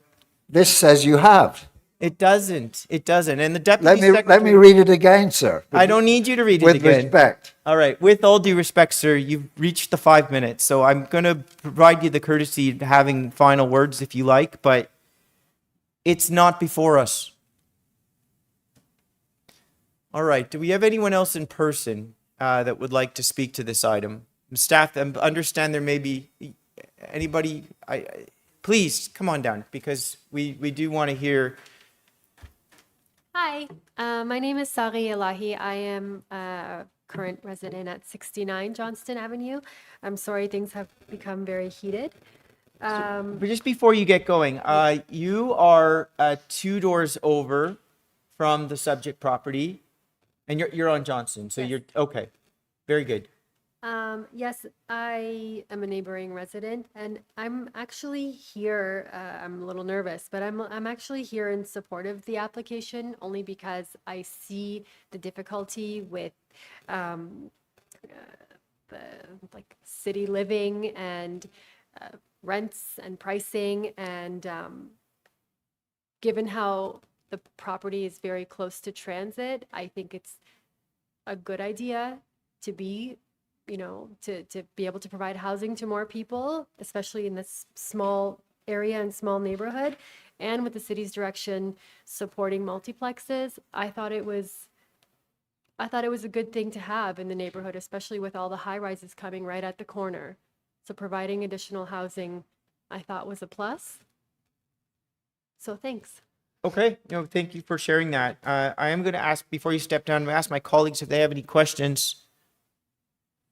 I will say it is rare that we have neighbors come out in support. So I thank you for your courage and coming down and sharing your opinion with us.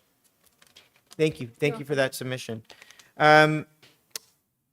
Is there anybody else? Because I see some more people and I realize they may be here for other items, but please don't be shy. Come up if you'd like to speak. Okay, staff, is there anyone online? Okay, very good. Let's hear from them.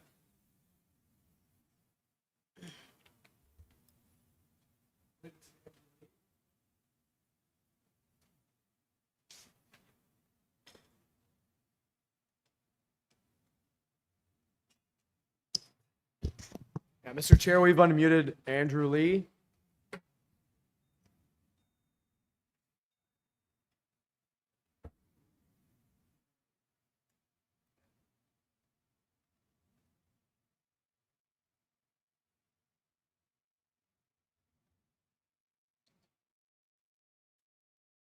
Hi, am I audible? Yes, we can hear you, Mr. Lee. Hi, I'm at 60 Florence, neighbors with the couple other speakers that came up and obviously echo their sentiments. All right, Mr. Lee, just a point of clarification. So you're at 60 Florence, which the rear yard setback of your property directly abuts that of the subject property. Is that correct? Correct. Okay, very good. And what brings you here today? Obviously, echoing the sentiments of the couple other speakers that came up. Obviously, concern about the density. Understand the mandate of the committee here as well. One of the things, in addition to those concerns, is there's a tree on the property line that is encroached on my property and has damaged the fence as well. And so, obviously, with all of this development, keen to have any variance approval be made conditional on any repairs to property on my side as well. Okay, staff, can we bring up the site plan? Do we have, I just want to understand which tree we're referring to because I do recognize that we do have a garden suite. Even though we don't have any variances for it, but nonetheless, perhaps Mr. Rubinoff can provide some clarification of what may happen to that tree. So, Mr. Lee, are you asking then the tree be removed? Is that what you're requesting, or are you concerned about its protection? Oh, I'm concerned about the property damage on my side due to the tree. So it's grown over the years and it's damaged my fence, and the fence Sure. is kind of buckling over now. Okay, and that's all. It's any other submissions? And just echoing the sentiments that have been raised earlier about the AC units, the multifamily. I understand the purpose of the committee as well, but just putting that on record. All right. I will reiterate, this hearing has nothing to do with property damage concerns with trees. These are all issues that there's other avenues within the city that they can be raised if you have a concern about that. We're here to decide on 4 variances. We'll go over that once we get into committee, but I just want to reiterate that. Members, any questions for Mr. Lee? Okay. Staff, do we have anyone else online? Okay, very good. Let's go back to Mr. Rubinoff, provide him an opportunity to address the concerns that were raised by his neighbors. Hello, yes, thank you very much for the opportunity to speak again. So a lot of the concerns raised by the neighbors seem to be related to a concern about the number of units and density and parking, and which are not things that these are as of right permissions before the committee. We did eliminate the overall height variance, and we reduced the wall height variance. So wall height just is the wall up to the eaves height. And when we did our research in this area, and we looked at we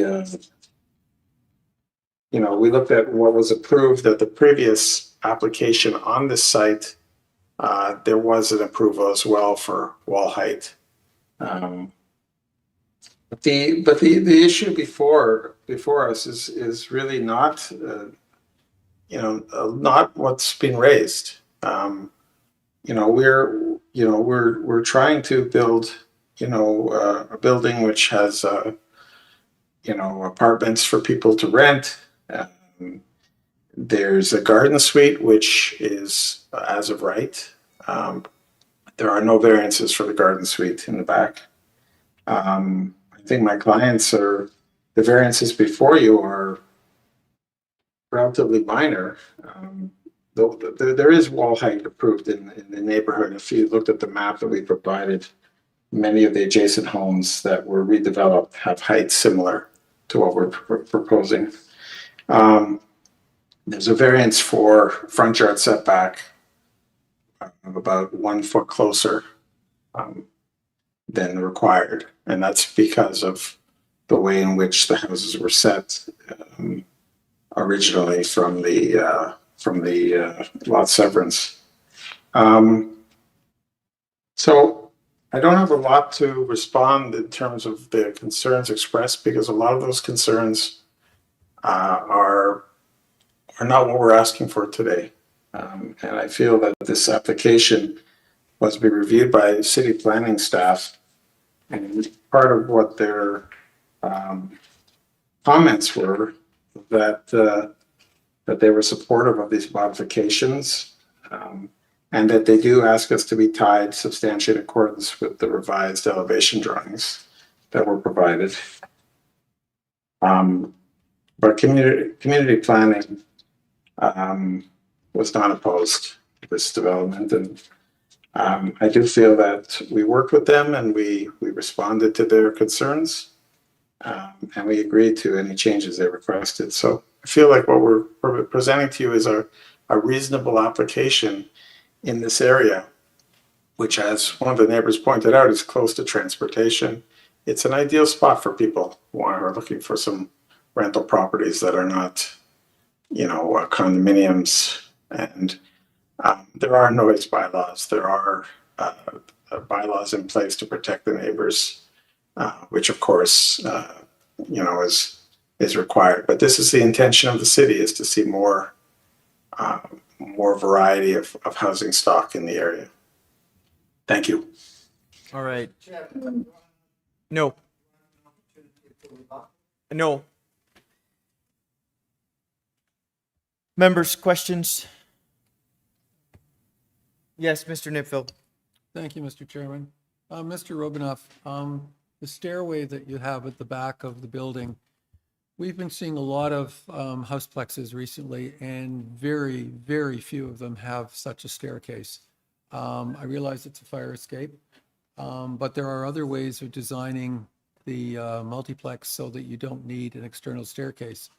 My argument against the staircase is it's intrusive in an area on a lot that's quite small and has a very minimal amount of usable green space. The stairway uses a large portion of the green space and therefore makes it unusable for activities and relaxation by the residents. It's also a winter hazard. If it's used in the winter, it's covered in ice. And most importantly, in my view, it has huge overlook and privacy concerns.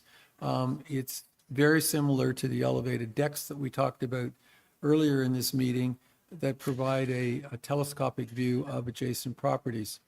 Having said that, have you considered an alternate to removing those stairs?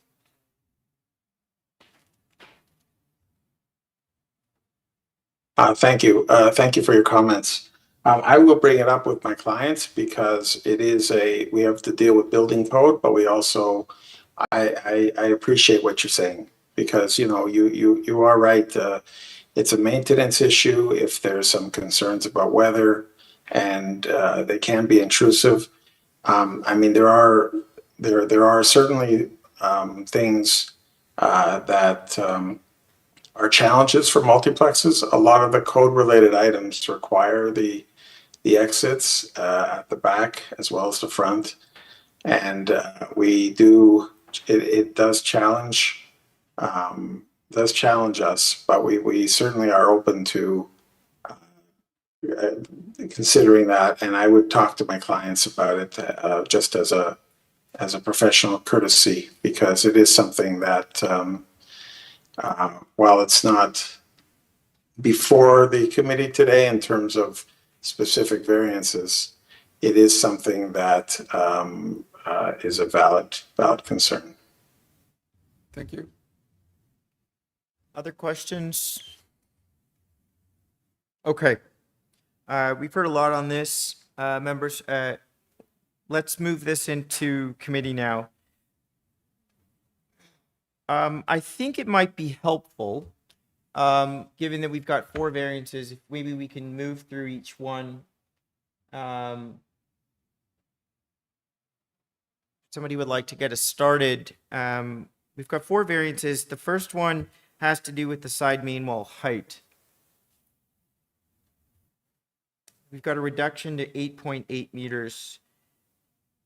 The second has to do with the east side setback. So if we've got the site plan up, we're essentially talking about the spacing between the two buildings. We're not talking about the setback to the immediate neighbors on either side. We're talking about the space in between the two proposed buildings. Then the third and the fifth have to do both the front yard setback and a window encroachment into the front yard setback. So pulling the building a little bit forward towards the street than what would be permitted, and with the permission to have a bit of a window encroachment there. So that's what's before us. That's what we're dealing with. Members, I'm going to open this up to you for discussion. You've certainly heard enough from me at this point. Mr. Nipfel? Mr. Chairman, I just indicated my concern with the exterior stairs. That concern is strong enough that I can't support this application. And I would argue that it impacts on all the considerations that we have to look at. I think a staircase of this size, of this magnitude in a residential area overlooking residential rear yards is not minor in nature. And I don't believe that it's appropriate development. Therefore, it fails on two of the variance conditions. I think this issue needs to be dealt with. I'm encouraged that the applicant is open to considering alternatives, but I'm unable to support an application that has these large intrusive stairs at the back. I think they make a mockery of everything we're trying to do by providing additional housing in residential communities. There are alternatives that don't require these large intrusive objects, and I think they're the way to go in fourplexes in the future. Ms. Klein? I echo Mr. Nipfield's comments. I just look at this and I just think there's two homes on one lot. I mean, I know that it's two different addresses, and I agree with the staircase situation, and I just don't think it's appropriate for the neighborhood, and the impact on the neighbors is challenged in my eyes.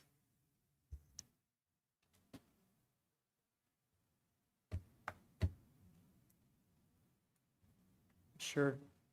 Mr. Schwartz, you don't have to provide comment. You're shaking your head. Okay. So I'll also just clarify that we have 4 members. Committee rules state that in the event that there will be a tie vote on a decision, the chair, myself, does not vote. So that said, I don't know if someone would like to bring forward a motion. See where it goes. Mr. Nipfel?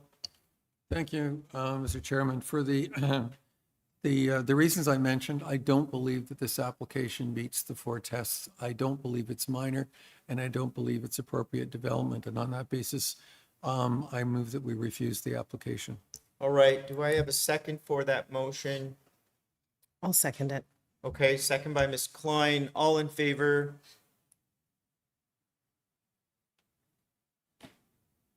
Opposed? Okay, for the record, Mr. Schwartz is opposed, and myself, the chair, will not be voting on this. So the motion carries, the application is refused. All right, so that moves, yes. Before we move on, can I please ask for a quick? Yes, let's take. I know we're almost done, but I a just need 5-minute 5 relief minutes. break. I understand this has been a difficult afternoon, so let's take a 5-minute relief break, and we will return at 4:20. Thank you for your time.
All right, we're back. We are on item number 1663 Johnston Avenue. It's just so again, the purpose of this application is to construct a 3-story fourplex with a front bay window. We've got a number of variances: side main wall height, east side yard setback, window encroachment into a front yard setback, building height, front yard setback, and front yard soft landscaping. On file, we've correspondence with community planning, letter of objection from 58 Florence Avenue. All right, we have Mr. Rubinoff back. Hello. Yes, it's Glenn Rubinoff again. Hello, Mr. Rubinoff. Name and address for the record. Glenn Rubinoff, Rubinoff Design Group, 2 St. Clair Avenue West, Toronto. All right, Mr. Rubinoff. I will. So I want to give perhaps make a suggestion, but will ultimately be your decision. But perhaps, given the result of the previous item, I would be inclined to support a deferral, if you like. But certainly, that is your choice.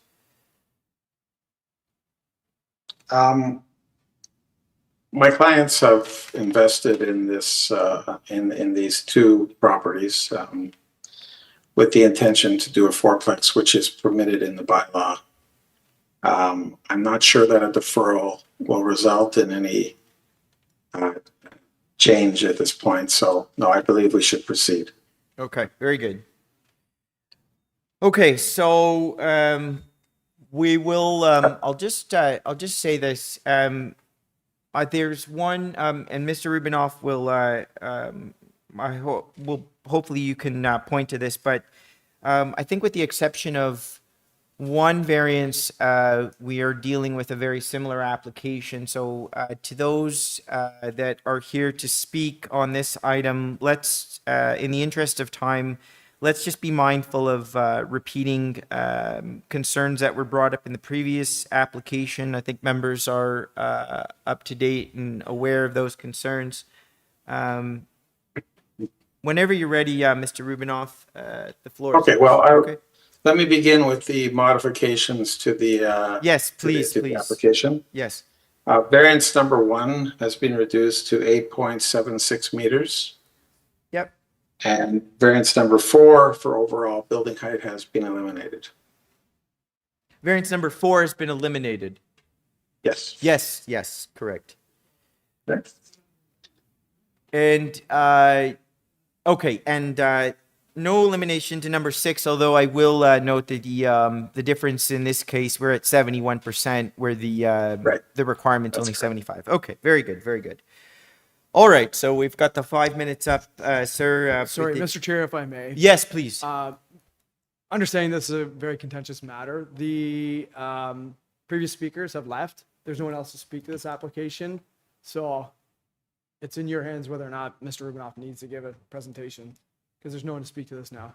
Well, I think I don't listen. I think I have an indication of how my colleagues feel about the previous application. I think it would be appropriate to provide Mr. Rubinoff an opportunity to speak to the matter in this case. Yes, thank you, and I will be very brief because I think we all understand the issues here. What's being discussed here today is whether or not fourplexes are appropriate on the site, and that's not a variance. That's not something that is before committee. Council approved it. Council approved parking variances. Council approved the establishment of this bylaw to allow for this type of development. Planning staff are in support. I'll just read what they said. Staff are of the opinion that the requested variances with the above modifications and conditions better meet the general intent of the zoning bylaw and the official plan, can be considered minor in nature and desirable for the appropriate development or use of the lands.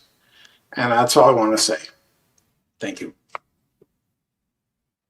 All right. Questions, Mr. Yeah, Knipfel? could I just make a comment to Mr. Rubinoff?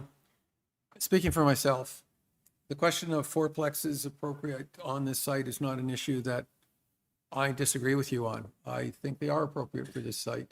And I'm supporting and do support the various initiatives to increase the density within our city. My concern with this application on the previous application is the particular way in which this fourplex is attempting to integrate itself into an existing community. It has nothing to do with the fact that it's a fourplex. It has to do with the way in which it's attempting to integrate itself into the community, and the way in which this particular proposal is attempting that integration, in my view, is flawed. And in that regard, I think it doesn't meet 2 of the 4 tests. I don't believe it's minor, and I don't believe it's the appropriate development of the land. So I just wanted to clarify, you don't have an argument with me about fourplexes. They're an appropriate form of housing, and we've approved many of them, and we'll be approving many in the future. It has to do with the unique way in which this particular proposal is attempting to integrate itself into an existing community. May I speak to that, or are you? Yes, yes, absolutely. Okay, so I agree. Thank you for that, Mr. Knipfel. Through you, Chair. The only comment I would have to say is whether I change the design to the stairs on the inside or the outside of the building, it's not subject to a variance.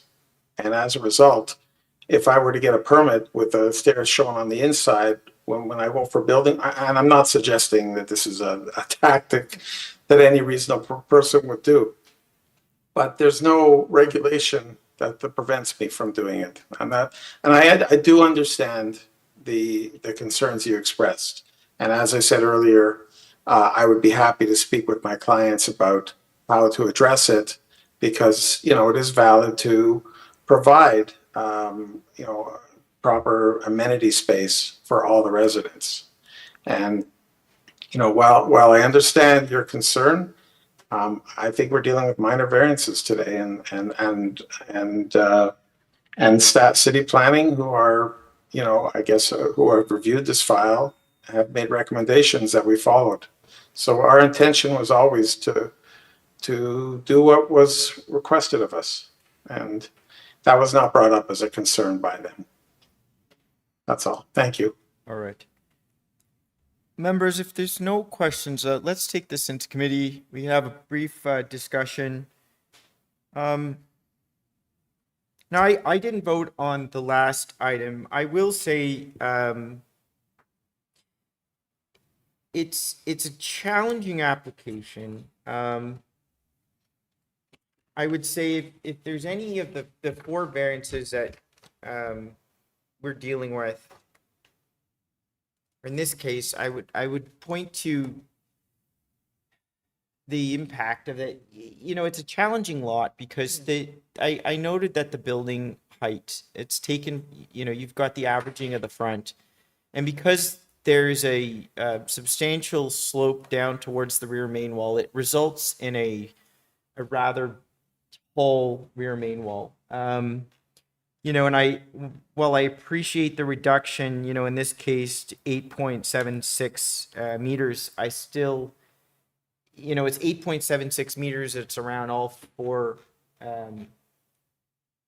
main walls, right? And the impact from a massing standpoint is it's a lot. I think at the rear main wall. Now, I think where it becomes challenging for myself is, the neighborhood, to Mr. Rubinoff's submission, does have precedent where there are other buildings that have been afforded similar main wall heights. I think the question then is whether or not certainly it meets the test from a quantitative comparison, but then it becomes a question of whether or not it meets the same test from a qualitative analysis, how those main walls are perceived. I think, as I noted, I think the fact that there's an elevation drop at the rear, and I would presume towards the neighbors, if you're dropping towards the rear yard on this, the neighbors that are behind are even lower. It's quite an extensive, impactful massing in that regard. Aside from that, I don't have any concern with the remaining variances. Well, I will,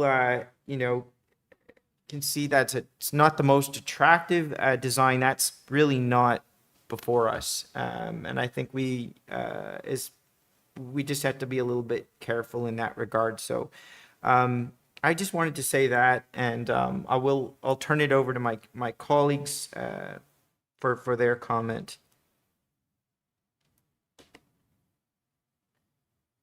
If there's any. Ms. Klein. I don't know that my comments will change from the last application. I'm looking at the impact on the overall neighborhood. The overall neighborhood, and that, the size of this project is quite daunting to see. I appreciate the reduction to 8.76, is it? It's considered some of that impact and reduced to the variants that are being requested. I just don't know that I can support it because, now that, I just don't know that I can support it. Correct.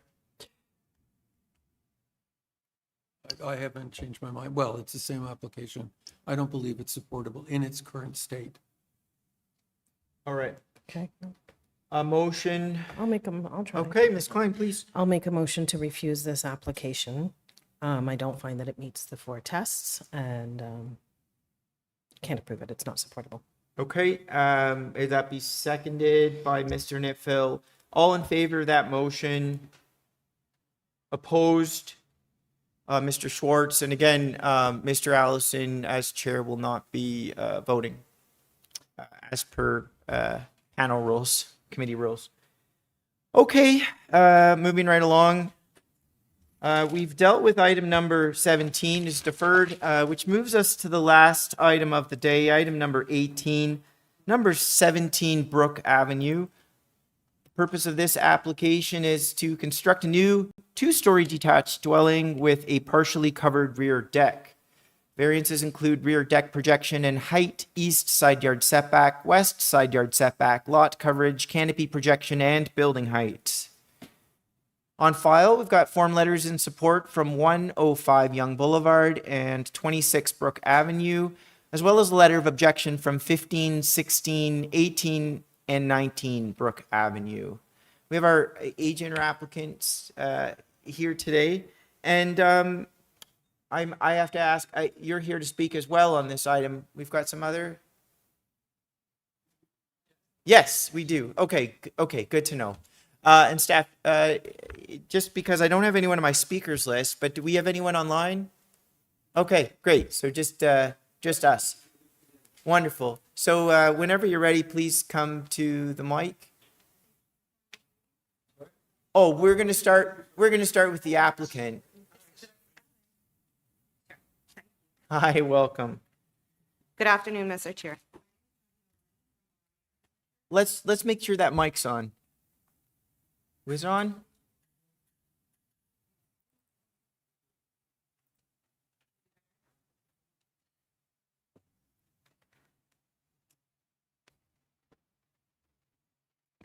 Hello?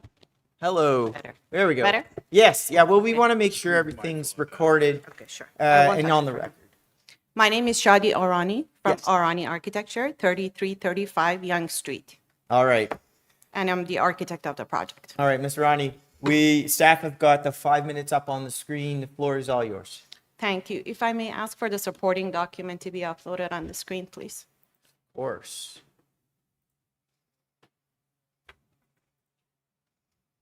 Actually, before we get started, are there any modifications? None. Okay, great. Please continue. So the first and second variants are the two side yard setbacks, where the bylaw requires 1.8 meters and we are proposing 1.22. This is identical to the setback of the house next door, which is one of the newer houses, actually a brand new house that was just built. And to give you another example, the house around the corner, One de Vere Gardens, also shares the same setback. Also, many existing older homes in the neighborhood have side yard setbacks smaller, which is between 2 to 4 feet. And on the east side, I want to mention that the side yard setback is an improvement compared to the existing side yard setback of the existing house. The next variance is with the next slide, please. Sorry, slide 2. I think you should go back to slide number 2. Next one, yes. No, next page. Sorry, thank you. Yes. So the next variance with regards to the height of the one-story extension. The one-story extension we are proposing, which is for the breakfast area, complies with the bylaw in terms of depth, in terms of side yard setback, and every other aspect. However, as the height of the one-story extension is 5.66 meters, where the bylaw requires 5 meters, this has triggered the length variance.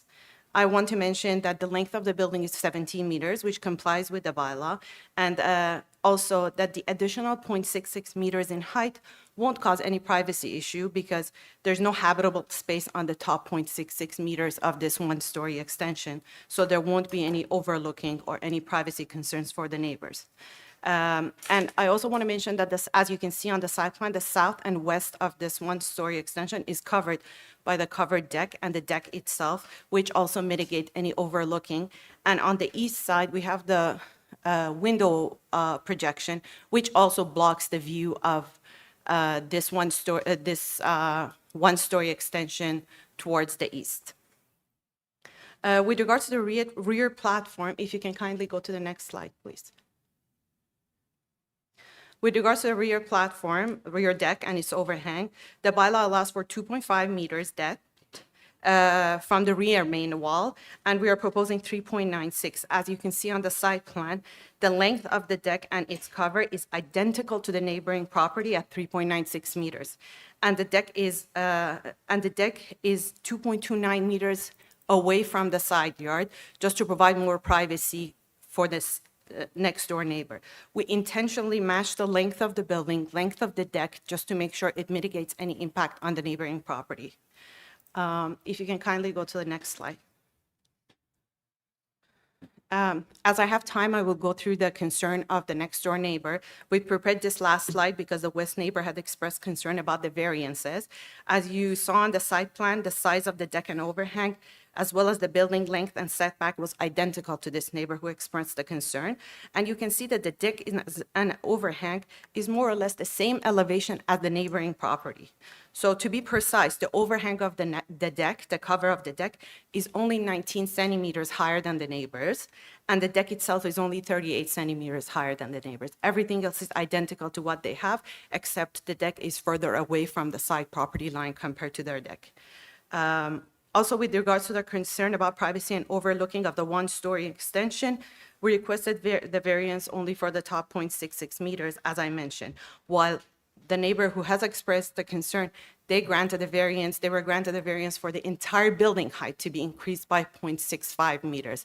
For us, there is no height variance, there's no height of main wall variance. The only variance is about the height of the one-story extension, and that's only for the ceiling of the height of the one-story extension to match the rest of the height of the ground floor. Lastly, with regards to the lot coverage, the bylaw allows for 35%, and we are requesting 39.68. My understanding is that staff usually would like to see in this neighborhood the coverage to be below 40%, which we have followed. And there are many new approvals who have more or less the same coverage in the neighborhood. I won't bore you with all the details, but just to give you a couple of examples, 75 Brook is at 39.01, 55 De Vere Gardens is at 38.5, 46 Mason at 40.85% coverage. Staff had no objections with our application. We filed for urban forestry review for the injury of the tree in the front. just to make sure that they had a chance to review the file before the application. And we also spoke with Mr. John because his concern was about the current existing driveway that falls within this property. And I believe the two neighbors are trying to speak together to resolve the issue. Thank you, and I would be happy to answer any questions. All right, thank you very much. Questions? Okay, thank you. Step down for a moment. Sir, you're here to speak to this item.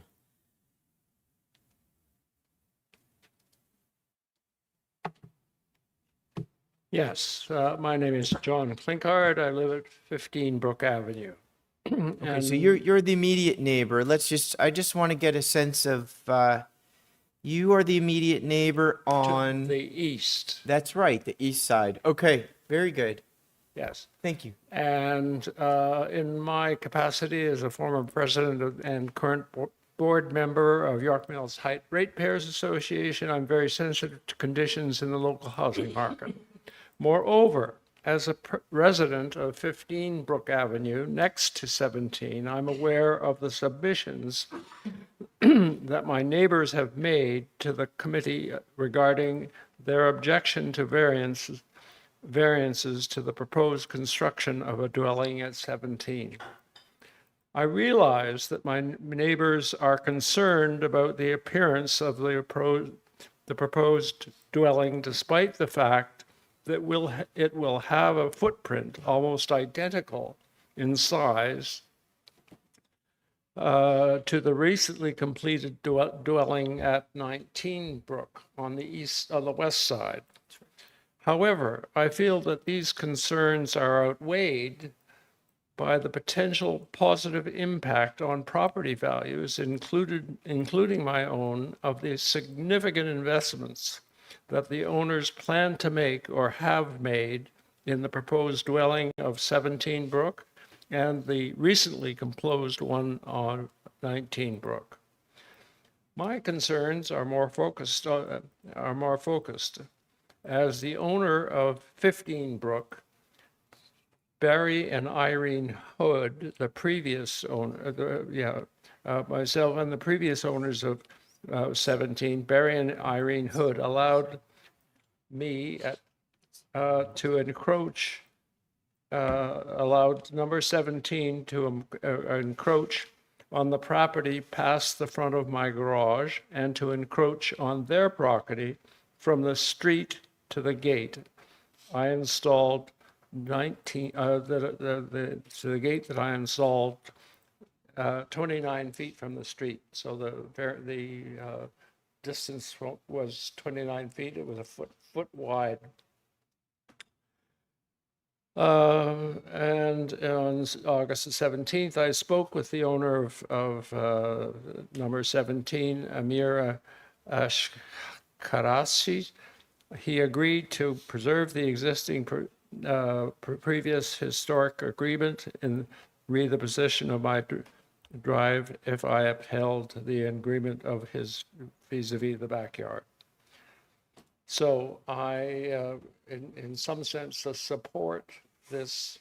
I don't object to any of the variances that are being proposed. And I look forward to him upholding the verbal promise that he made to me regarding his acknowledgement of the existing encroachments on both the back and the front of the property. Thank you. All right, thank you. Questions? All right, thank you. Do we have any other speakers in person on this? Okay, let's have Ms. Arani back. I want to provide her an opportunity to respond to our immediate neighbor. Through you, Mr. Chair. As Mr. John mentioned, their concern is as opposed to concern. Hello? As opposed to a concern about the variance, it's more of the encroachment of their driveway. And the two neighbors have lived together for a couple of years now, and they confirm with him that they will work together to make sure that his concern is addressed.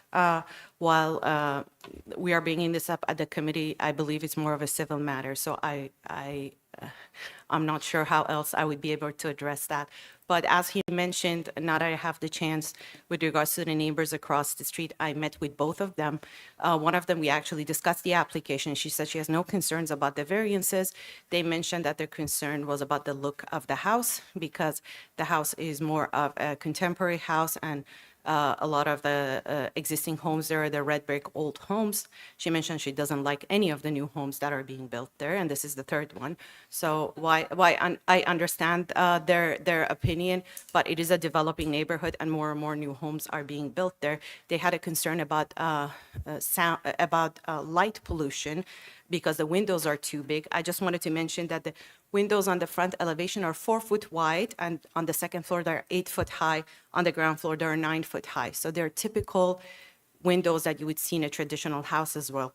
The front elevation, because it has the fluted panels between the two windows of the ground and second floor, creates the illusion that you have floor to ceiling on two-story double height windows, while that is not the case. They're actually 4 foot wide windows, which are smaller than even many traditional homes that you would see. All Thank right. you.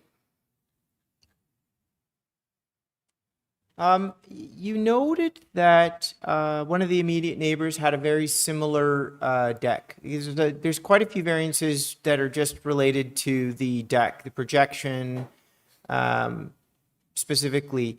Are there any photos of the backyard? I'm just curious to see what that looks like. I do acknowledge that the deck is limited. You do have the stair on the one side. And then it doesn't extend all the way to the other side of the property line, but it is, it is a raised deck, and it does have quite a bit of projection. So I'm just curious to just get a little bit more context. Mr. Chair, if I may approach, I have a photo of the backyard. Yeah, we can't. Okay. It is in the public file. It's not in the public file. No, because the Okay. photo was taken after the objection. All right. Next time. But as I mentioned, if you go to the fourth slide, you will see that the deck length is identical to the neighbor. The Okay. cover is also identical to the neighbor. Okay. The only difference and the only reason I took the photo is that this lot is heavily treed, and you can see on the site plan that we've pushed the pool as close as we could to the house to maintain all the existing trees, while the other lot next door, they've cut down all the trees. So we met with the south neighbors, which have their backyard back to back. Yep. Twice actually, just to make sure that we've addressed their concerns. And they realized that part of the privacy that this lot has compared to the other lot, which shares the identical deck, is that it is heavily treed. So the tree provides privacy for the south neighbors. Okay, and you guys, I mean, so in your design, you've taken into consideration those trees and which ones may not be affected. That is under your control as the architect. That is why if you see the pool can be 4 feet away from the south property line, from the rear line, Yep. we've pushed it 10 feet away from the property line, which is not ideal in terms of design because now it's too close to the house. Okay. But it was in an effort to maintain the neighboring tree, as you can see there, which is a large tree, so to cause minimal damage to the tree. Okay. I also note that you've got quite an extensive canopy. You've limited the area of the second floor balcony within that. You realize that we can't have without a variance, we can't Yes. have the entire canopy be a deck. We definitely have some overlook and privacy. So I want to have that on the record. We have an immediate neighbor here that's hearing what I'm saying with respect to that. Not that you couldn't apply for a variance, but you're proposing that balcony as an as of right. Yes. Then. So the terrace is covering only the 1-story extension. Okay. All right. Very well. Any questions? Yes, Mr. Nipfeld, please. Just one question for my own interest. We normally have objections to buildings being too high, and we spend a lot of time trying to bring the scale down. And somewhere in the objections to your application, there is concern for the arch that you have over the front entrance. I'd just be interested to know why, excuse me, pardon me, I'm losing my voice. Why you made the arch so high? Because it in fact does make the house look taller than it actually is. I'd just be interested to know what your thinking was as the architect. Well, the main reason was the client's request. That was their taste. That's what they liked. And it's also to create the illusion of a tall building without actually having a tall building in terms of massing, to comply with the bylaw in terms of both height and height of main walls. So, but create that illusion that it is a tall building. So you were successful in. I hope so. obviously. Thank you. But the next door neighbor is about 2 foot taller. So we wanted to create the illusion that while this is a newer building, it's not, a very short and low building, but at the same time to comply with the bylaw. Okay, thank you very much. All right, any other questions? Okay, Mr. Schwartz, no? My question is just about privacy. I don't think we've addressed privacy screens with you yet, but do you have any objection if we were to require privacy screens if we so choose to approve this application? For the deck, Yes. I don't think the client would have any issue with that. Okay. Okay, we'll see where we go, but just wanted to give you a chance to address that. Thank you. All right. Okay. Thank you. Thank you very much. You can step down. I'm going to move this item into committee. I just want to start off. There was one comment I heard, which I think maybe I'd just like to address. And I do recognize that this area is in transition. However, there are neighborhoods, there are many neighborhoods in the city of Toronto in transition where I think we might expect the original built form to at some point just be completely turned over with new houses. But I have to say, the existing built form of the area, and I'll refer to the immediate neighbor's home as an example, is quite exceptional. They're well designed. This is a very thoughtfully laid out, planned neighborhood.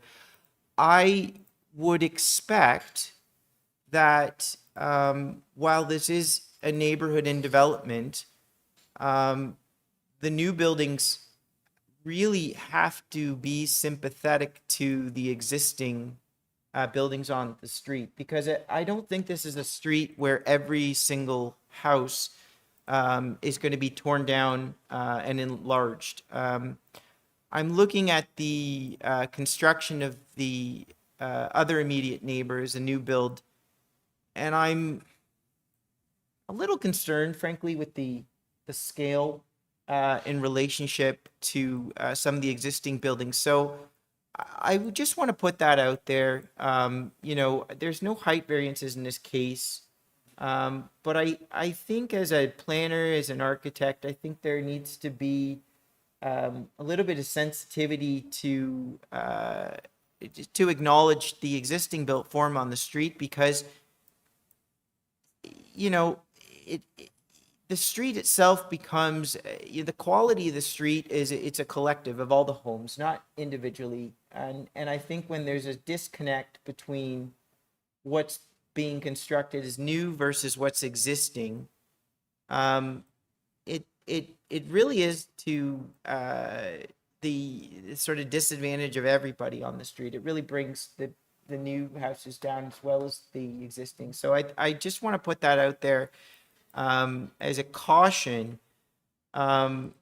Perhaps, I would be hopeful that we could be a little sympathetic to some of the existing dwellings, and not just expect that they're all going to be torn down, because there really is some exceptional built form on the street. So that's my comment. But, all in all, I think the application is supportable. I think there's a good amount of setback and space. While the platform at the rear is high, there's good side setback certainly on the one side, on the other, maybe a little less, but maybe mitigated by the fact that you have the stair there. I don't think I wouldn't impose privacy screening unless it was asked for the neighbor. I maybe would leave that to them. Also, I think in these types of neighborhoods, a lot of the privacy and overlook can be addressed through landscaping, which is certainly a more, I think is a better way to do it, less evasive than having tall privacy screening. But I will hear from my members what they think.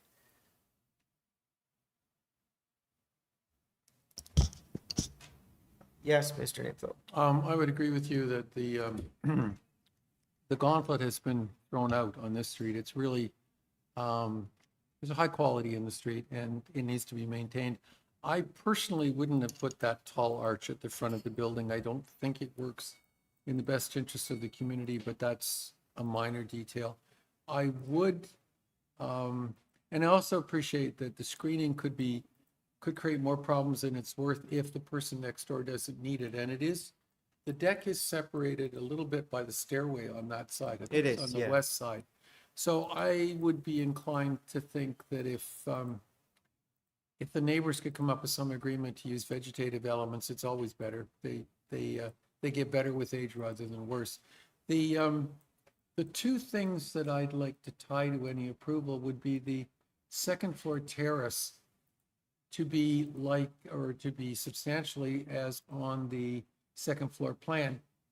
As I think, Mr. Chairman, you just mentioned, it does in fact cover the entire roof. It can only cover a certain portion of the roof to comply with the bylaw. And then on the deck, that's the main floor deck, roof deck, I would like to see a condition that it remain unenclosed so that it's not an enclosed room as well. I think subject to those, excuse me, changes, the application is defensible and supportable. Do we need to tie the deck itself to site plan? Because there's quite a projection, and I want to make sure that that projection isn't exacerbated across the entire rear main wall. Yeah, Extended. It doesn't extend this. It doesn't. No. And for that reason, I think it's supportable, but only supportable under those circumstances with those setbacks. I'm in agreement with that. Yes? Okay.